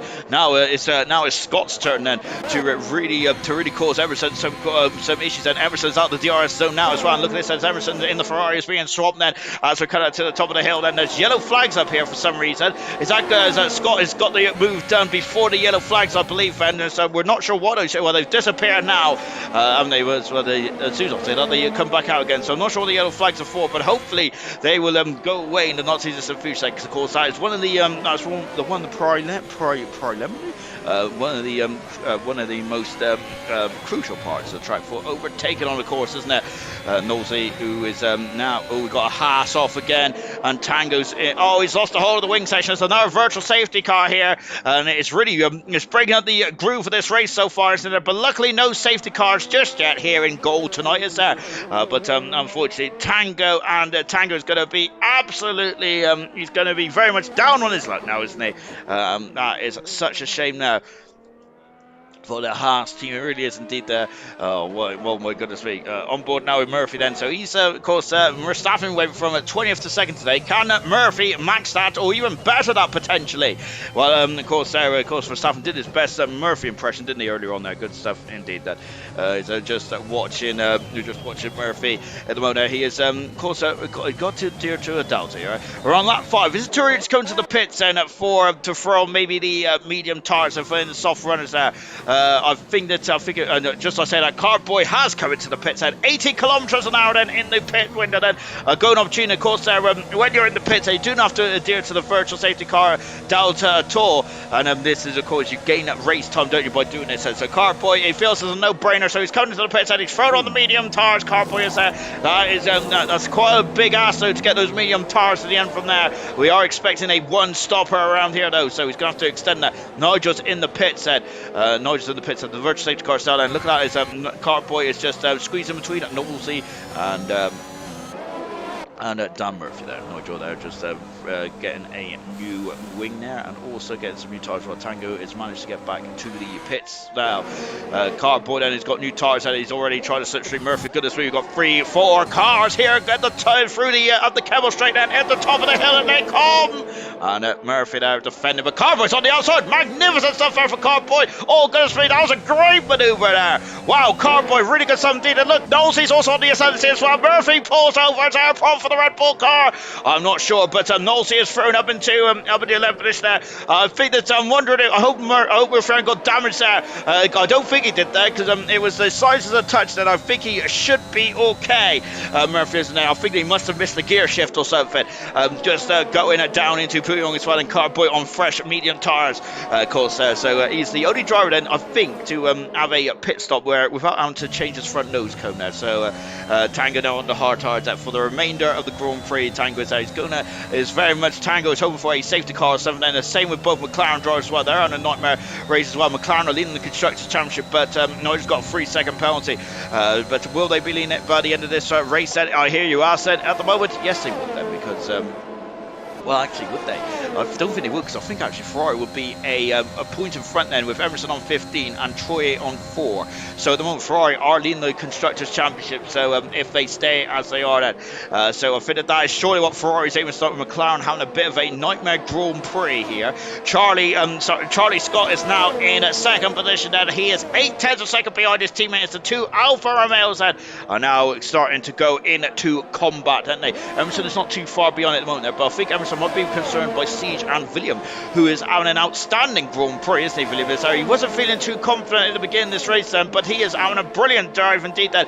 Of course, I think didn't William score while here last season? I can't remember. I know he got his first ever pole position in his first ever race in the LR back in season 2. Gamers trying to go on the inside then. Oh goodness me, and there's a pinch point there. And of course, but Cardboy, great job indeed on the outside then. He's on that overtake maneuver, and he is through then. Murphy is dropping back then, so I think there's I'm not sure what's happened with Murphy, but he's down in 12th position now. Now we've got a Gamer who's gone a bit wide, then Knowlesy, who is going to be very interesting. So good drive so far from Knowlesy. Of course, this is his first Grand Prix since the since the Bahrain Grand Prix earlier on this season, and back in round 1 then. So 8 Grand Prix ago. So not too far away, isn't it? So there's no race rush then on Knowlesy's mind, is he? Goodness me, right in the car, and straight from the get-go, absolutely doing a superlative job out there. Really good stuff indeed. Then just back at the front then, and the two Alfa Romeos then are still dicing the way, aren't they? But look, as Pillars has now opened up the gap then to 1.1 seconds, aren't they? They're on, of course, the medium tires, so expecting them to go to probably maybe lap 12, 13, 14. Pillars also says fast up race, and so he's got a lot of tire life here, and I think that he is just trying to lay down the gauntlet to the drivers behind him at the moment. We've got McLaren of Nigel going off the circuit there, and I think is he damaged the end plate there? He has indeed. Then is Nunda just behind him as well, so Nunda's just overtaken him. The gaps are now starting to spread out now on lap 8, isn't it? We've lost 3 drivers in the opening stage of the Grand Prix. No safety cars. We've had 3 virtual safety cars. Jonathan's got a 3-second penalty. Only the third driver to get penalty so far in tonight's race, and so looking very strong indeed. Then now coming up the hill as well, going over Radion. Then as we're on board with Knowles again, and this is the focal point of the race so far. Look, Troy is also now being reeled in by these Gagler cars, aren't they? So yes, going up the top of Lacombe. So Pillars leads then by 1.5 seconds. Now goodness me, he's found 2/10 of a second on this lap alone. Incredible stuff. Emerson is now in 3rd position. Scott is in 2nd. Siege is up in 4th position. Great drive from Siege. William in 5th position. Absolutely superlative drive from William now. Really good stuff indeed. He's of course when William is on it there, he is very unstoppable, isn't there? But we haven't seen this form by William yet, have we? And we've unfortunately haven't seen this form from William for the last 2 seasons, unfortunately. As not enough, because I think he's only scored once in the last like 15 odd Grand Prix or something like that. He's got a 3-second penalty though for Limaz there, so I hope that doesn't cost him any points here tonight then. That is not good, is it? Gamer who's really matching, as that Tango's got a 3-second penalty as well. Gamer's really matching Cardboard one, and they've got 6 laps. I haven't said that. That's probably because Newton's left the session. That's probably because Cardboy is now right underneath the gearbox of Troy. He's going for the under. He's going to have a very powerful undercut here. Siege is in the pits now. Troy is faded to the left there, and look at this, and it's not the most difficult overtaking maneuver in the world there for Carboy. Passes Troy, moves up into a position now, jumps a good end into the pit seconds. The Alpine car of Siege then into the pits there, good onto the medium tires then. So that is smack bang a one-stop strategy as we're coming to half distance in the Grand Prix. So yes, Siege there is now going to have fresh tires then, and he is going to be very much in the undercut window of the likes of Emerson and the Alfa Romeo drivers then. So let's see where Siege comes out then. Siege has come up behind Milan then, so that may hurt him slightly as he's come out in traffic. Siege has him, but let's see how this one goes there. Charlie Scott has had a nightmare opening sector time as he's dropped to under a second there from somewhere there. So Scott's struggling on this stage of proceedings, and one of the Alfa Romeo team may ask Scott to pit first here, potentially then, but of course this is going to be Pillars will get first service basis because he is the lead car, isn't he? And if it's a game there is just going off there, and of course he got a bit too hot on the accelerator pedal there, and Gamer over rotated the car, almost spun it as well, going through Puyong as well on one of those rear tires. The Gamer is really starting to struggle then as we're on a lap at 9 of the Grand Prix. Going back to the battle at the top then. So yes, if Scott does pit earlier though, one lap earlier, that is going to be in the undercut window, which means he'll take the lead at the Belgian Grand Prix. It is the DRSO is quite powerful around here though, isn't it? And I don't think Pillars wants to give Scott or any of his other competitors a sniff of this Grand Prix win there, because Pillars has won his first Grand Prix in Abu Dhabi at the end of last season. Should have won last week, shouldn't he, really? But unfortunately had issues on the final. That into the pits comes at William as well. So all the soft runners there are starting to come in the pits. Nigel out of the Grand Prix, and that is our fourth retirement as well. Safety car, and just as the safety car came out into the pits, there comes Knowlesy here. And so this is not good news at all for the Alfa Romeo team, is it? There, because look, there's the Mercedes-Benz safety car. Into the pits comes Knowlesy. As soon as the safety car came out there, this might help with William here. And I don't think this is this good news for Carboy. Well, we'll have to find out in a minute. Knowlesy going on to the medium tires. Oh, Milan there, almost going into the back of the Alpine car there. So that's a bit naughty for the Alpine team there. So Nigel out of the Grand Prix, unfortunately. So not a return to win in Formula here for Nigel. This is 7th and final Grand Prix win in ARR Gold, wasn't it, back in season 3. Dynamo Dan out of the pits as well, and on the soft tires, Dynamo Dan that's going to be quite a distance. And Serious Russian, I've just read sorry, I've missed the comments tonight. But Serious Russian, when I was talking about Pillars, said Serious Russian said, "You can say it, Sean." He bottled it there. Pillars said, well, such a shame, wasn't there, from Pillars? Absolute disaster in a sporting context, wasn't it, there for Pillars? But here tonight, then, can he put that to one side and lead the Grand Prix? So far, so good. As we're reaching half distance. What are the race leaders going to do? Is these soft tires going to get to the end then? Going to get to the end then. So they have to do 12 laps, isn't it? But of course, 3 of these laps should be beyond the safety car, of course, then. Unfortunately, Scott, I think, is going to lose track position to Emerson here, and so that is bad news for the Alfa Romeo team, isn't it? This is such a shame that Scott is going to be dropping back as quick as much as he possibly can, but you cannot drop more than 10 car lengths beyond the car in front there. Otherwise, you will get a penalty there. But I think that Scott trying to drop back as much as possible so that he doesn't lose as much time then. So into the pits there comes Pillars. Is Scott coming in the pits as well? He has to, doesn't he? And yes, they are all coming in to the pits. Jonathan on the great. Emerson there, I thought he was very close to hitting at the pit wall there. Safety car is parked to the exit last source and waiting to pick up the leaders. And who is going to be the leader? Will it be Carboy? This is going to get very close. I think Carboy may lead the Grand Prix here. Into the pits comes and look at this. This is such bad news there for Charlie and for Scott. And once again, 2 races in a row that he is being hurt, isn't he? This is the problem now. 2 competitive drivers then in the sharp end. How much time has he lost then? Carboy, I think, is he not? He isn't leading now. He's come out, and Emerson now hasn't gained or lost any time at all. William is up in the 4th position. Fantastic stuff indeed then. Siege up in the 5th bed, or yes, he is up in the 5th bed. Scott has lost a lot of time. He's gone from 2nd to 6th then in this range of stops. So Jonathan is into a very fine 8th position. Gamer out in 9th position there. Murphy in 10th position there in the Red Bull as well. Milan in 11th position there. Troy in 12th position. Knowlesy has come back into the pits again then. So something's gone on for the Alpine car. He came in the pits as soon as the safety car came out, but there's some major issues then for Knowlesy, and Dynamo done it. So go down in front of Knowlesy. There's Knowlesy. They can race to the end of the finish, to the end of that line then, and now Dynamo Dan has to stay behind Knowlesy. Well, Nuno currently is not in the session yet, is it? This might be gold. It's good news there for Tango, though, to get himself back into the Grand Prix, isn't it? Lovely helicam shot here as we're looking down there. So we got Cardboys on the medium tires, and he's going to go a very long way on those medium tires. However, I think that Cardboy's going to be feeling a lot more comfortable with those medium tires than the soft runner set, because how long is those soft tires going to go for? We had about 8 laps, didn't we? So with the fuel gone now, though, so the cars are going to be lighter than what they were. So the soft tires should get to the end, shouldn't they, really? So with the safety cars out for this lap, I'm hoping it will come in at the end of this lap. I don't think it will. Then 4 retirements so far, both Mercedes of Mackenzie and Hale out of the Grand Prix.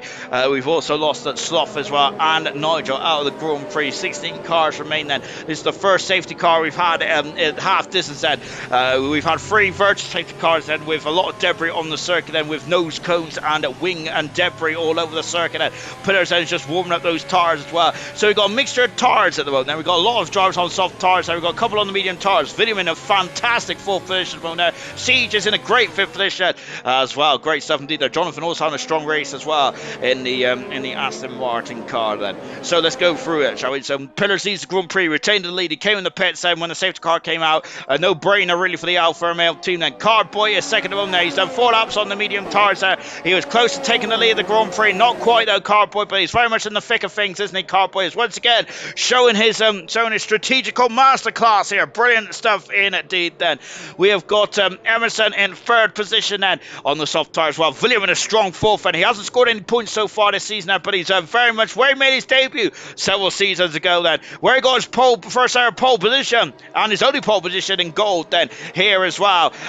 So it's a very much a happy hunting ground for William and potentially getting some first points of the season as well. Siege in 5th position now, making his debut start there. Strong performance there for the Siege so far.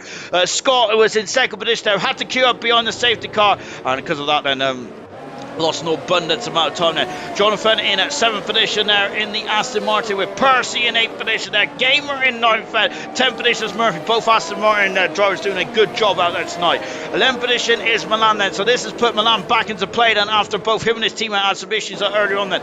Troy in at 12th position now. Finland has been very unkind pit stop, very unkind period for Troy. He's dropped out of the points in the Ferrari, and Ferrari no longer leading the Constructors' Championship. Knowles in 13th position and an extra stop for some reason. I'm not sure if that was tactical or damage to the car. He is in 13th. Dynamo down in 14th position. Nunez not in the race, but he's 15th if he gets back in. 16th position is Tango in the other Haas car as well. So both Haas has had some issues there, almost dependent on the basically almost exactly the same time now. Then we're on board now with Pillars, and hopefully the safety car be in the end of this, then we can get back racing again for here in the Belgian Grand Prix. We're over half distance, and of course the longest race the race in terms of length then, isn't it, on the whole calendar, of course. It's about 7 kilometers. This is what it says. Weave through the Ardennes forest, and it's been a beautiful day here in the race, and it was not a very beautiful day, was it, in qualifying? No, was it? It was appalling weather conditions, to say the very least. Bernd Mailander, who's leading us around then, I'm really hoping those lights will be off in the not too distant future. We get back green then. There's young Tommy saying podium for chat is still realistic then, and we've also got young Tommy saying Carboy possibly staying top 5 then. It does depend on penalties though indeed. It's a good discussions indeed. Safety cars at the end of this lap, then we're going to be back racing in just a jiffy as well. So now Pillars becomes the safety car then, so he's going to back the pack up, and he has to let the safety car come into the pits, and you ain't allowed to overtake the safety car until he gets back into the pits, and you ain't allowed to overtake until the start finish on either.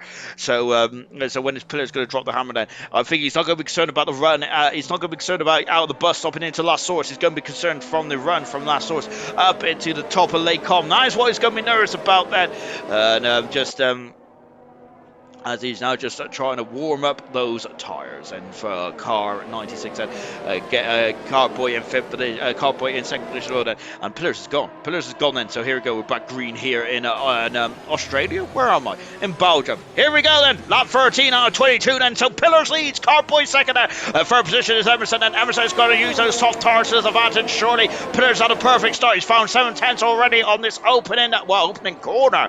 My word, there. Great something that Emerson needs to get past needs to get past Carboy as quickly as possible. Then Nunda out the Grand Prix as well, by the looks of it, so that's unfortunate. And if he can get back into the race, that'll be great stuff. Indeed, going to the crest hill, and Emerson with the Ayrton Senna inspired helmet design, by the looks of things. That is now Scott has got past Siege and moved up into fifth position there, so Scott is very much making a. Jonathan is also coming through as well. Look at this, so we've got Freya Brasser coming up the Kemmel string up into the top of Lake Combe, and he is through and up into sixth position there.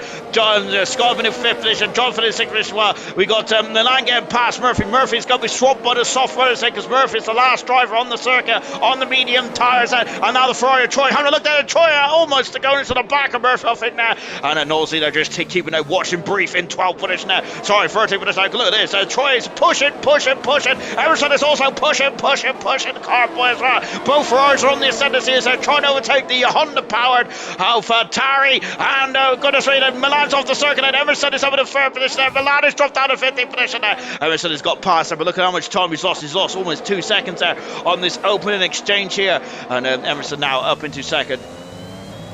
And he's also extended his lead. His lead then in the championship will go up to 29 points then, which is over a Grand Prix win now. That is exactly what he wanted, isn't it? Good somebody that Troy is now very close to the button. Siege has also lost out as the soft runners are restarting to go through. Percy up into 7th position now. Siege down to 8th position as well. Murphy is trying to defend from Troy. Troy is going to go on the outside. Murphy is not giving up this window so easy. You see, the gap is 2.5 seconds there at the end of that opening up, and that's fantastic. The Tango is also in the mix as well. Nosey figures might be on the wrong part of the track there, might on the wrong part of the tarmac there, but he's coming back at him now. He's going to be on the right part of the tarmac into last source as well. Look at how that is. They're going side by side to last source. There's a pinch point there as a Tango gave him a bit of a squeeze, didn't he? And he is through 12th position now, and he causes Nosey then to lose the momentum as well. Back on board with Troy as well as they come at the top of the hill there. And look at this, a lot of slipstreaming going on at the moment. Carboy is now 6th, second way as William is on the ascendancy. Charlie Scott is also on the ascendancy as well. Gamer is losing out then, or is he then? No, because Gamer's now on the inside.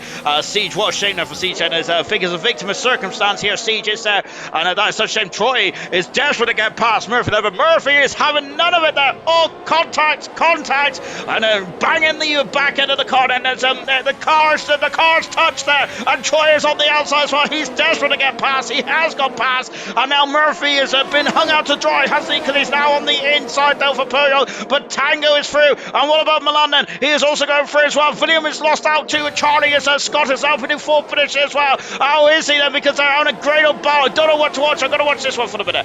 And Jonathan has dropped down the order then. And look at this, they're still fighting out here. And so William is having to back off Ferris. There's Percy has now moved up in the 5th position there. Percy zooms out a bit of a miserable event so far. It's all of a sudden found himself in the ascendancy as well. And oh gosh, Jonathan flipping in the bird there as William there is going to be on the short end of the street. He's going to have the short straw here as the two Aston Martins are double teaming him, and now Gamer's up into 7th position there. William dropping down 2 positions, and DRS has now been enabled then, so let the fun begin then.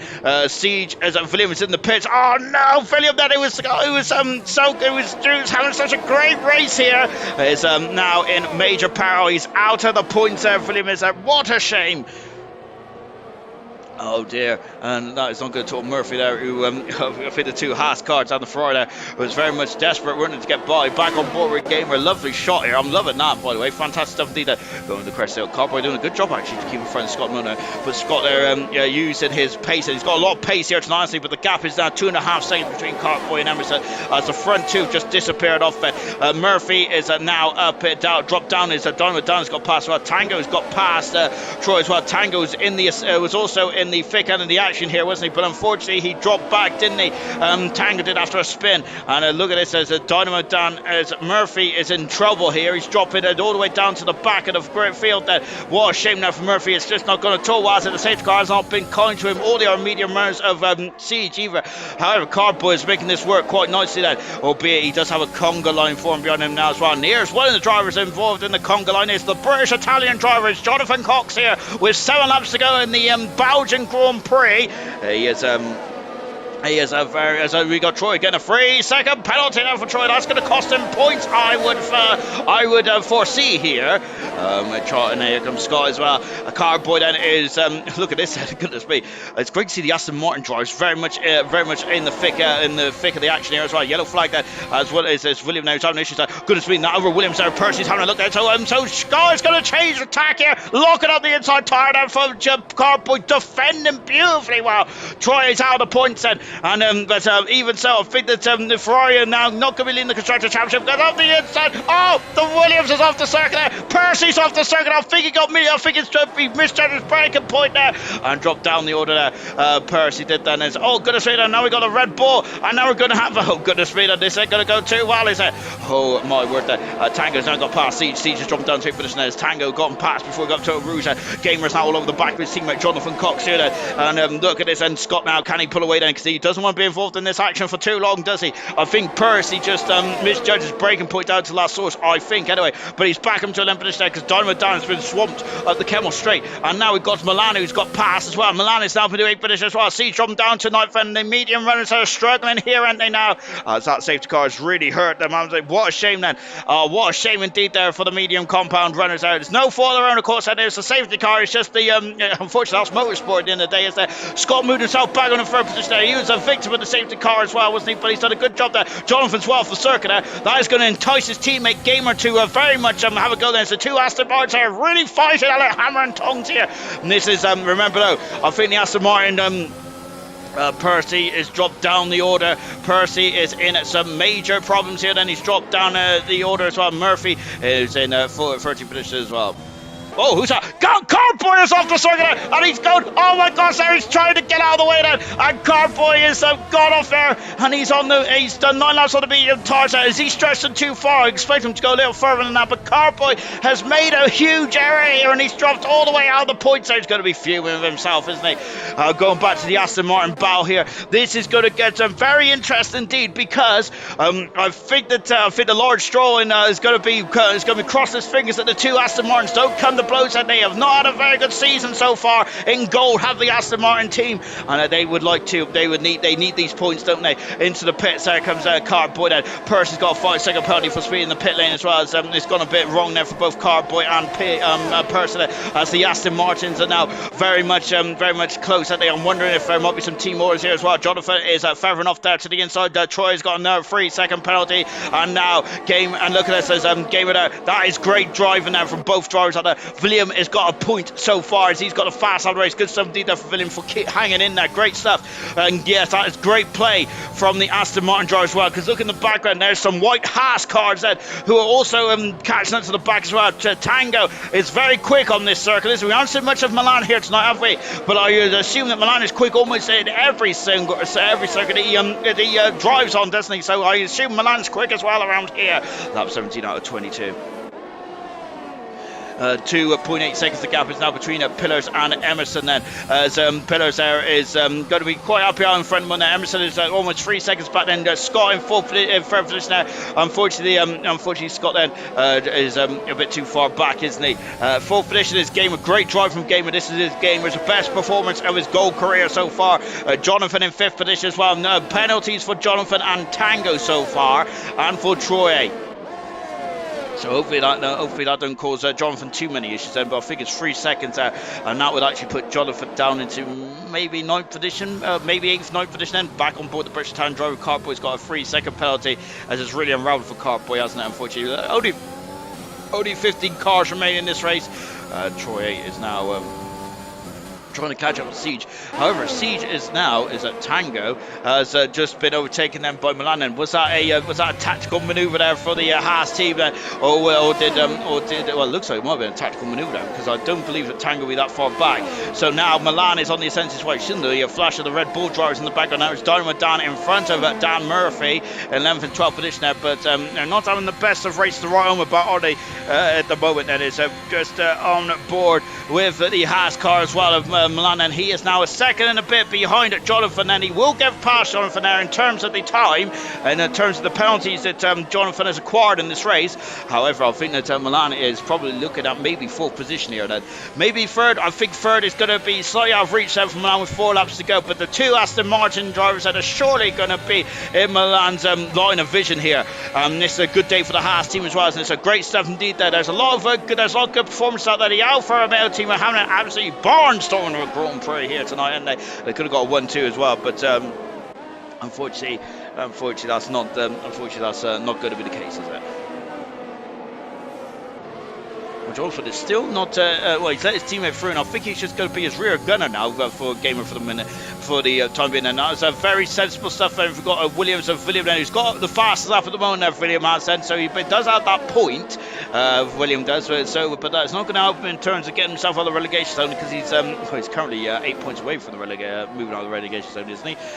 He needs 9 points there, and that would put Troy into the relegation zone as well. Troy, who might be able to get some points here, Knowles has just got past. Well, just as I said, Knowles just got past Troy, and Troy's actually coming to the pits he's got a problem with the wing section there for Troy. On board with him now, he's only done 6 laps on the soft tyres. There's some problems there for Troy in the Ferrari, and it looks like his pointless streak is continuing, and he hasn't got damage there by looks, has he? So he's coming to the pits there, so it's a strategy call then for Troy. The soft tyres have gone off there for Troy, and he's only done 6 laps on them as well, so this is interesting stuff there from Troy. Maybe he's going for fastest up here.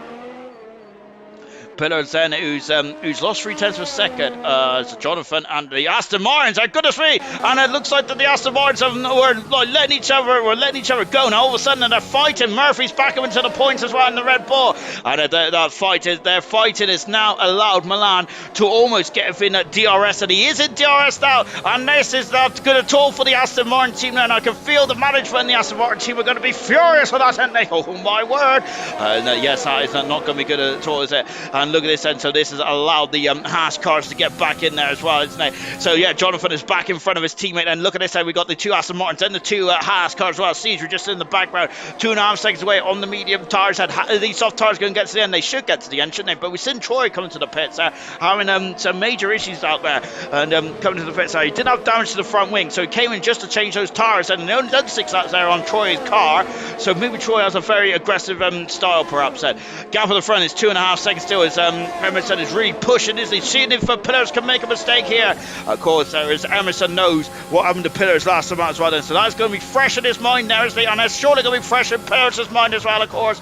So Pillars would just like to get to the end there, and this would be a second Grand Prix win that he should have won it. I think, in my humble opinion, Pillars should have probably won a couple of races this season already. Unfortunately, he hasn't, and he just hasn't had the rub of the green, or he's had a mistake or two. But watching Milan then, who was watching Milan, who's literally seen the Aston Martin teams just kind of getting each other's way now, isn't it? And we've just seen the 2 the Alpine cars there, also in Lionel Stern as well, as Nolsey is now in the points then for the Alpine car. Good drive from Nolsey here tonight then. Great somebody then. Look at this, as we now got double DRS.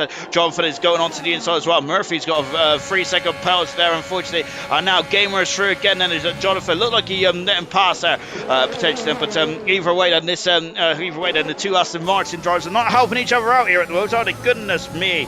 And as young Tommy said, teamwork makes the dream works, don't they? It does indeed, but unfortunately I don't think the Aston Martin team is helping each other out too much here, are they? I think Gamer needs to now disappear down the road. That Lucas Percy's got a fast up of the race now, hasn't he? So that is taking that point away from William then, who's gone to the back of the field, and is also pulling another set of soft tyres, hasn't he? And going for the fast lap once again. This is the closest battle on track at the moment, and it's going to get very juicy before the end of this race, and I'm sure of it. Good stuff, man. I love it. Let's just take a quick look overview of the Grand Prix then.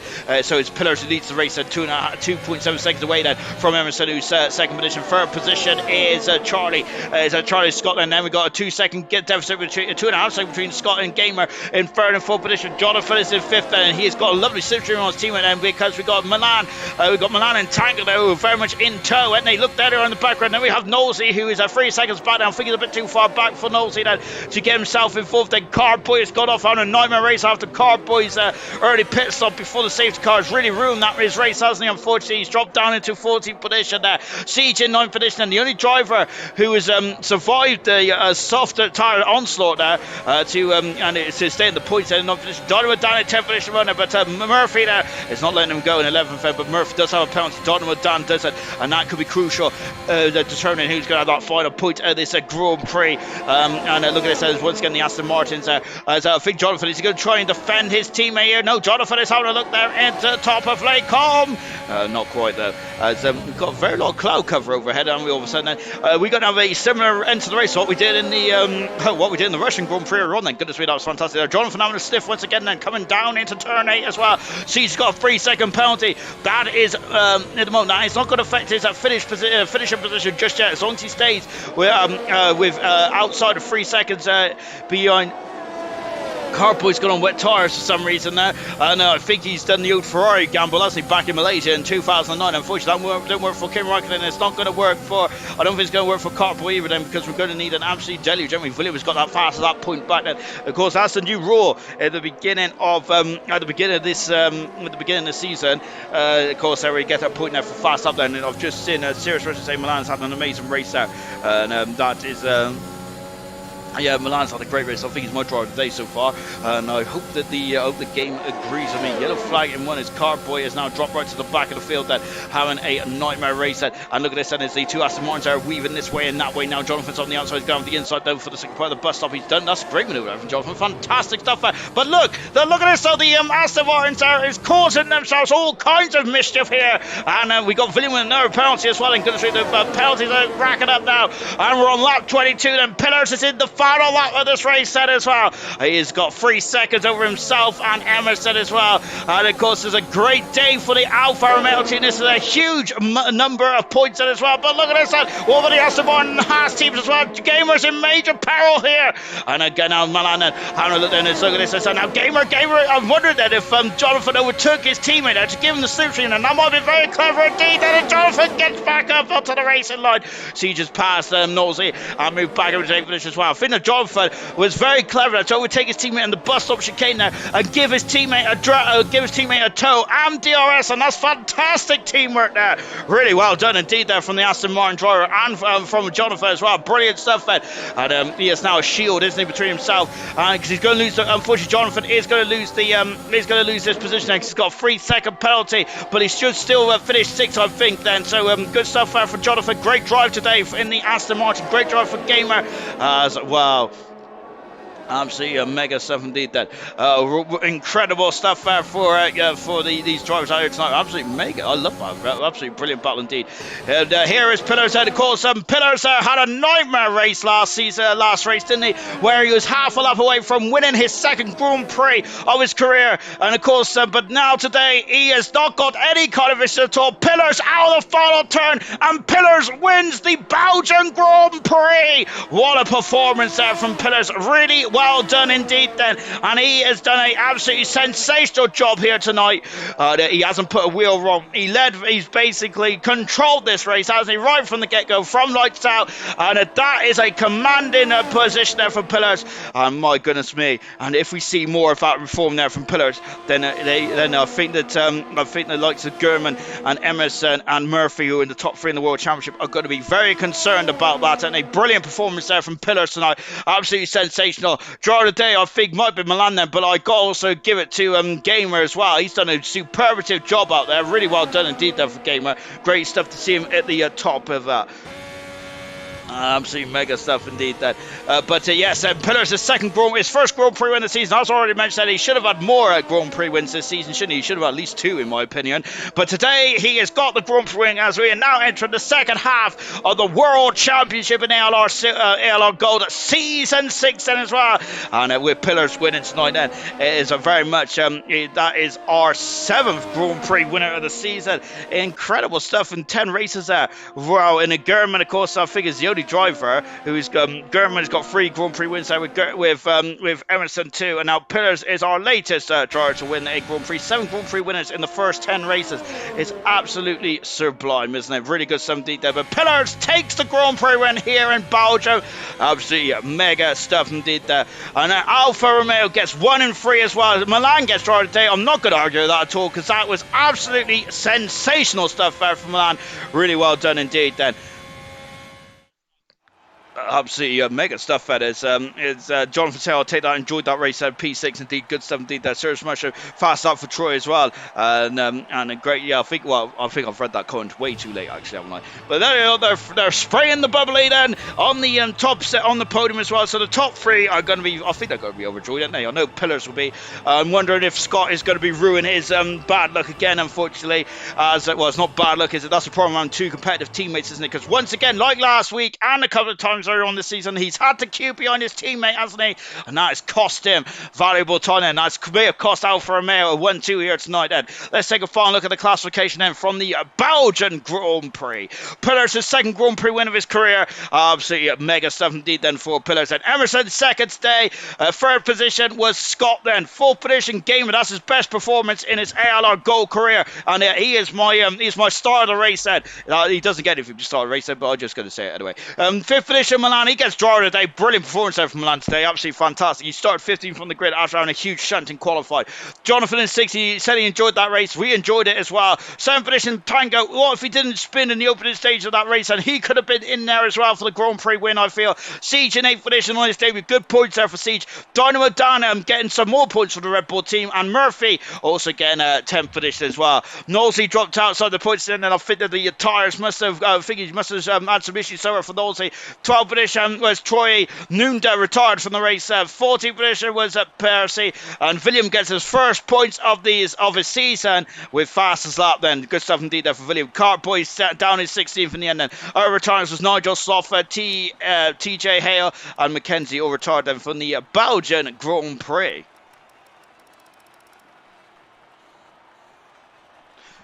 I'm not sure who's in the commentary box tonight there. I think we have Emerson, Scott. Have we got Pillars in here as well?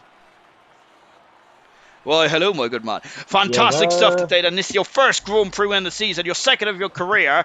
However, you've buried the nightmares that happened in Hungary last week. Yeah, that last lap was cautious to say the least. I mean, redemption, really. I mean, I bottled GB. I bottled last week, and I wasn't going to make it a 3rd this week. And I think that was one of the most controlled races we've seen in ALR, because it looks like it just looked easy from the front. Then, how easy was that? When you see an Emerson behind you, it's never easy. You know, that's just a fact. If you've got Emerson, my teammate Chazza, German, you know, it's never an easy race, but it wasn't too bad today. The pace was there, so luckily just ended up getting like a 2.5 second gap, and with about 2 laps left to go, I was still obviously worried about it. And the last 2 races that you have been one of the quicker drivers that you should have won in Hungary, and you've won here today as well. Then, my goodness, for the 2nd half of the season, is the championship still on for you this season? Possibly. I mean, I could have blown it the last couple of weeks, but I mean, never say never. You keep chipping off points every race, and you never know in the finale at Abu Dhabi, I could be. Absolutely brilliant stuff. Well done, Pillars. Absolute control. Oh, but I have got to say, I'm so sorry for my teammate. It's just a double stack. I need to take one for the team for him. Yeah, that's unfortunate, isn't it? With having 2 drivers that are so highly matched. Then yeah, that's a bit disappointing there for Scott. We'll talk about Scott's race in a minute, but first let's come to Emerson, who's 2nd today. Emerson, I'm going to start off my conversation with you about qualifying, because I was saying that he was very much off the pace in the rain-affected qualifying, but goodness me, those last 2 laps there, you pulled out the bag. Well, yeah, I think it's more the fact that Pillars is just, especially in the rain. I think we've seen that at quite a few races this season. He's rapid in the rain, and in that Q3 stint, I had my first lap was set on a scrub set of tyres, so with a lot of fuel on board as well, which I forgot to take out. So yeah, it seemed a lot worse than what it was, I think. But yeah, obviously Box put on that fresh set of inters, took out the fuel, and then had to make it count. I gave myself just about enough time to do the 2 laps, which that second lap I was down. Well, I think I was down about half a tenth coming into the bus stop, and then I must have just got a really good exit off of the last corner, and it got me. I think it was 100th of a second between me and Chazza, which turned out to be quite important in the race, to be honest, because yeah, like you said, it was kind of redemption day for all of us really, because obviously Pillars should have won last week, but obviously made the mistake. And fair play to him, he's deserved a win definitely at least a couple of times this season and couldn't get it. But yeah, he deserved it today, and I shouldn't have even really been second. Chazza should have probably been in second position, but obviously the timing of the safety car, like you said, was just unfortunate for him.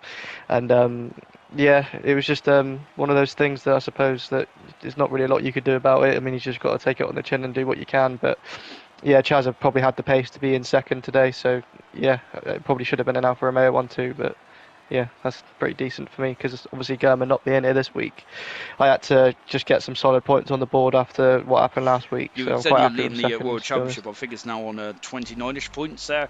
So now you've got a buffer. Are you going to change your approach by going to the Dutch Grand Prix in a week's time? Well, like you said, I think Pillars still could be in the championship fight. I think Chazza could. I still think Milan has a decent chance. There's a lot of drivers, if they just pick up a bit of form, that they could easily get back into the championship fight. But at the minute, obviously, I'm kind of going into every race just looking at what German's doing and trying to beat as many of the faster guys as I can, but not to the point where I'm going to risk losing a lot of points just for the extra one position. So I'm kind of having to go into the race with a little bit of a calmer head, like today, and especially in the first stint when I had Cartbo on the softs come past me. I wasn't trying to fight it too hard because I knew towards the end of the race we would have the faster tyre to fight him. And it was the same with Chazza. I know he's not in the championship fight, but well, not yet anyway. I mean, he could be towards the end of the season. I kind of had to. Well, I just didn't want to make it too easy, but I didn't want to ruin my own race at the same time. Like, yeah, it was just a bit of a different season compared to last year when I kind of had the pace to be out in front every race. Where now I've kind of got to pick and choose. I think when to avoid a battle and give up and sit back and good stuff. take Well it done, from Emerson. there. Fantastic on your second position today. And then let's come to probably the most unluckiest man in the Belgian Grand Prix today, Scott. Goodness gracious me, then that's a couple of races now. You've had to like wait whilst your teammate is pitted first. Then, how frustrating is that for you? Yeah, it is really annoying. Obviously, getting held up because there is more. Like this race, there was more to it. I could have been up there battling Emerson for second place and having an Alfa Romeo 1-2. Obviously, I got held up last week, but it is what it is. This week, obviously, I got held up again, but I still got Let's good points. turn that negative into a positive because goodness me, when the safety car came in, you was absolutely flying through the field. You made easy work of the 3 or 4 cars that to get yourself back on the podium there. Very impressive stuff indeed. Yeah, who was it? I think it was Willem and Cartboy. I think they were in front of me on the slow side. I didn't need to pass them because they were on 3 second penalties. It was just I think it was just Siege that was the only car in front of me that didn't have a penalty. So I obviously needed to pass him, which was for track position. But I had the pace to obviously pass the guys with the penalties because I think obviously the 2 Aston Martins behind me kind of got brought back in. They were catching up. Obviously, I was taking my time against the guys with the 3 second penalties, but passing them in the end was easy, and just kind of And brought you the car lost home about in the 5 end. seconds in the pit stop as well. Then, do you think that you would have been able to challenge Pillars for the Grand Prix win today if you wasn't held up in the box? Uh, could have, but Pillars, to be fair, when we did have some very, very strong pace. Same with Emerson. Obviously, it would have been tough. Even if I didn't get held up, it would have been tough battling Emerson for P2. But It could have been for the win, but Very good stuff. third's still Unlucky, okay. Scott. Well, I say unlucky because I think third is still a cracking result today. And that is it for the first half of Gold this season. Incredible stuff indeed. I've just mentioned that that's our 7th different Grand Prix winner in the first 10 races this season. It's been absolutely ridiculous, hasn't it? Join us in a week's time then, where we're back in action for the Dutch Grand Prix for Gold. Of course, any of you Silver fans out there, which I hope you all are fans of Silver, we're back in action tomorrow night as we're going on then to have another Grand Prix around the Belgium circuit. See you tomorrow night. Goodbye.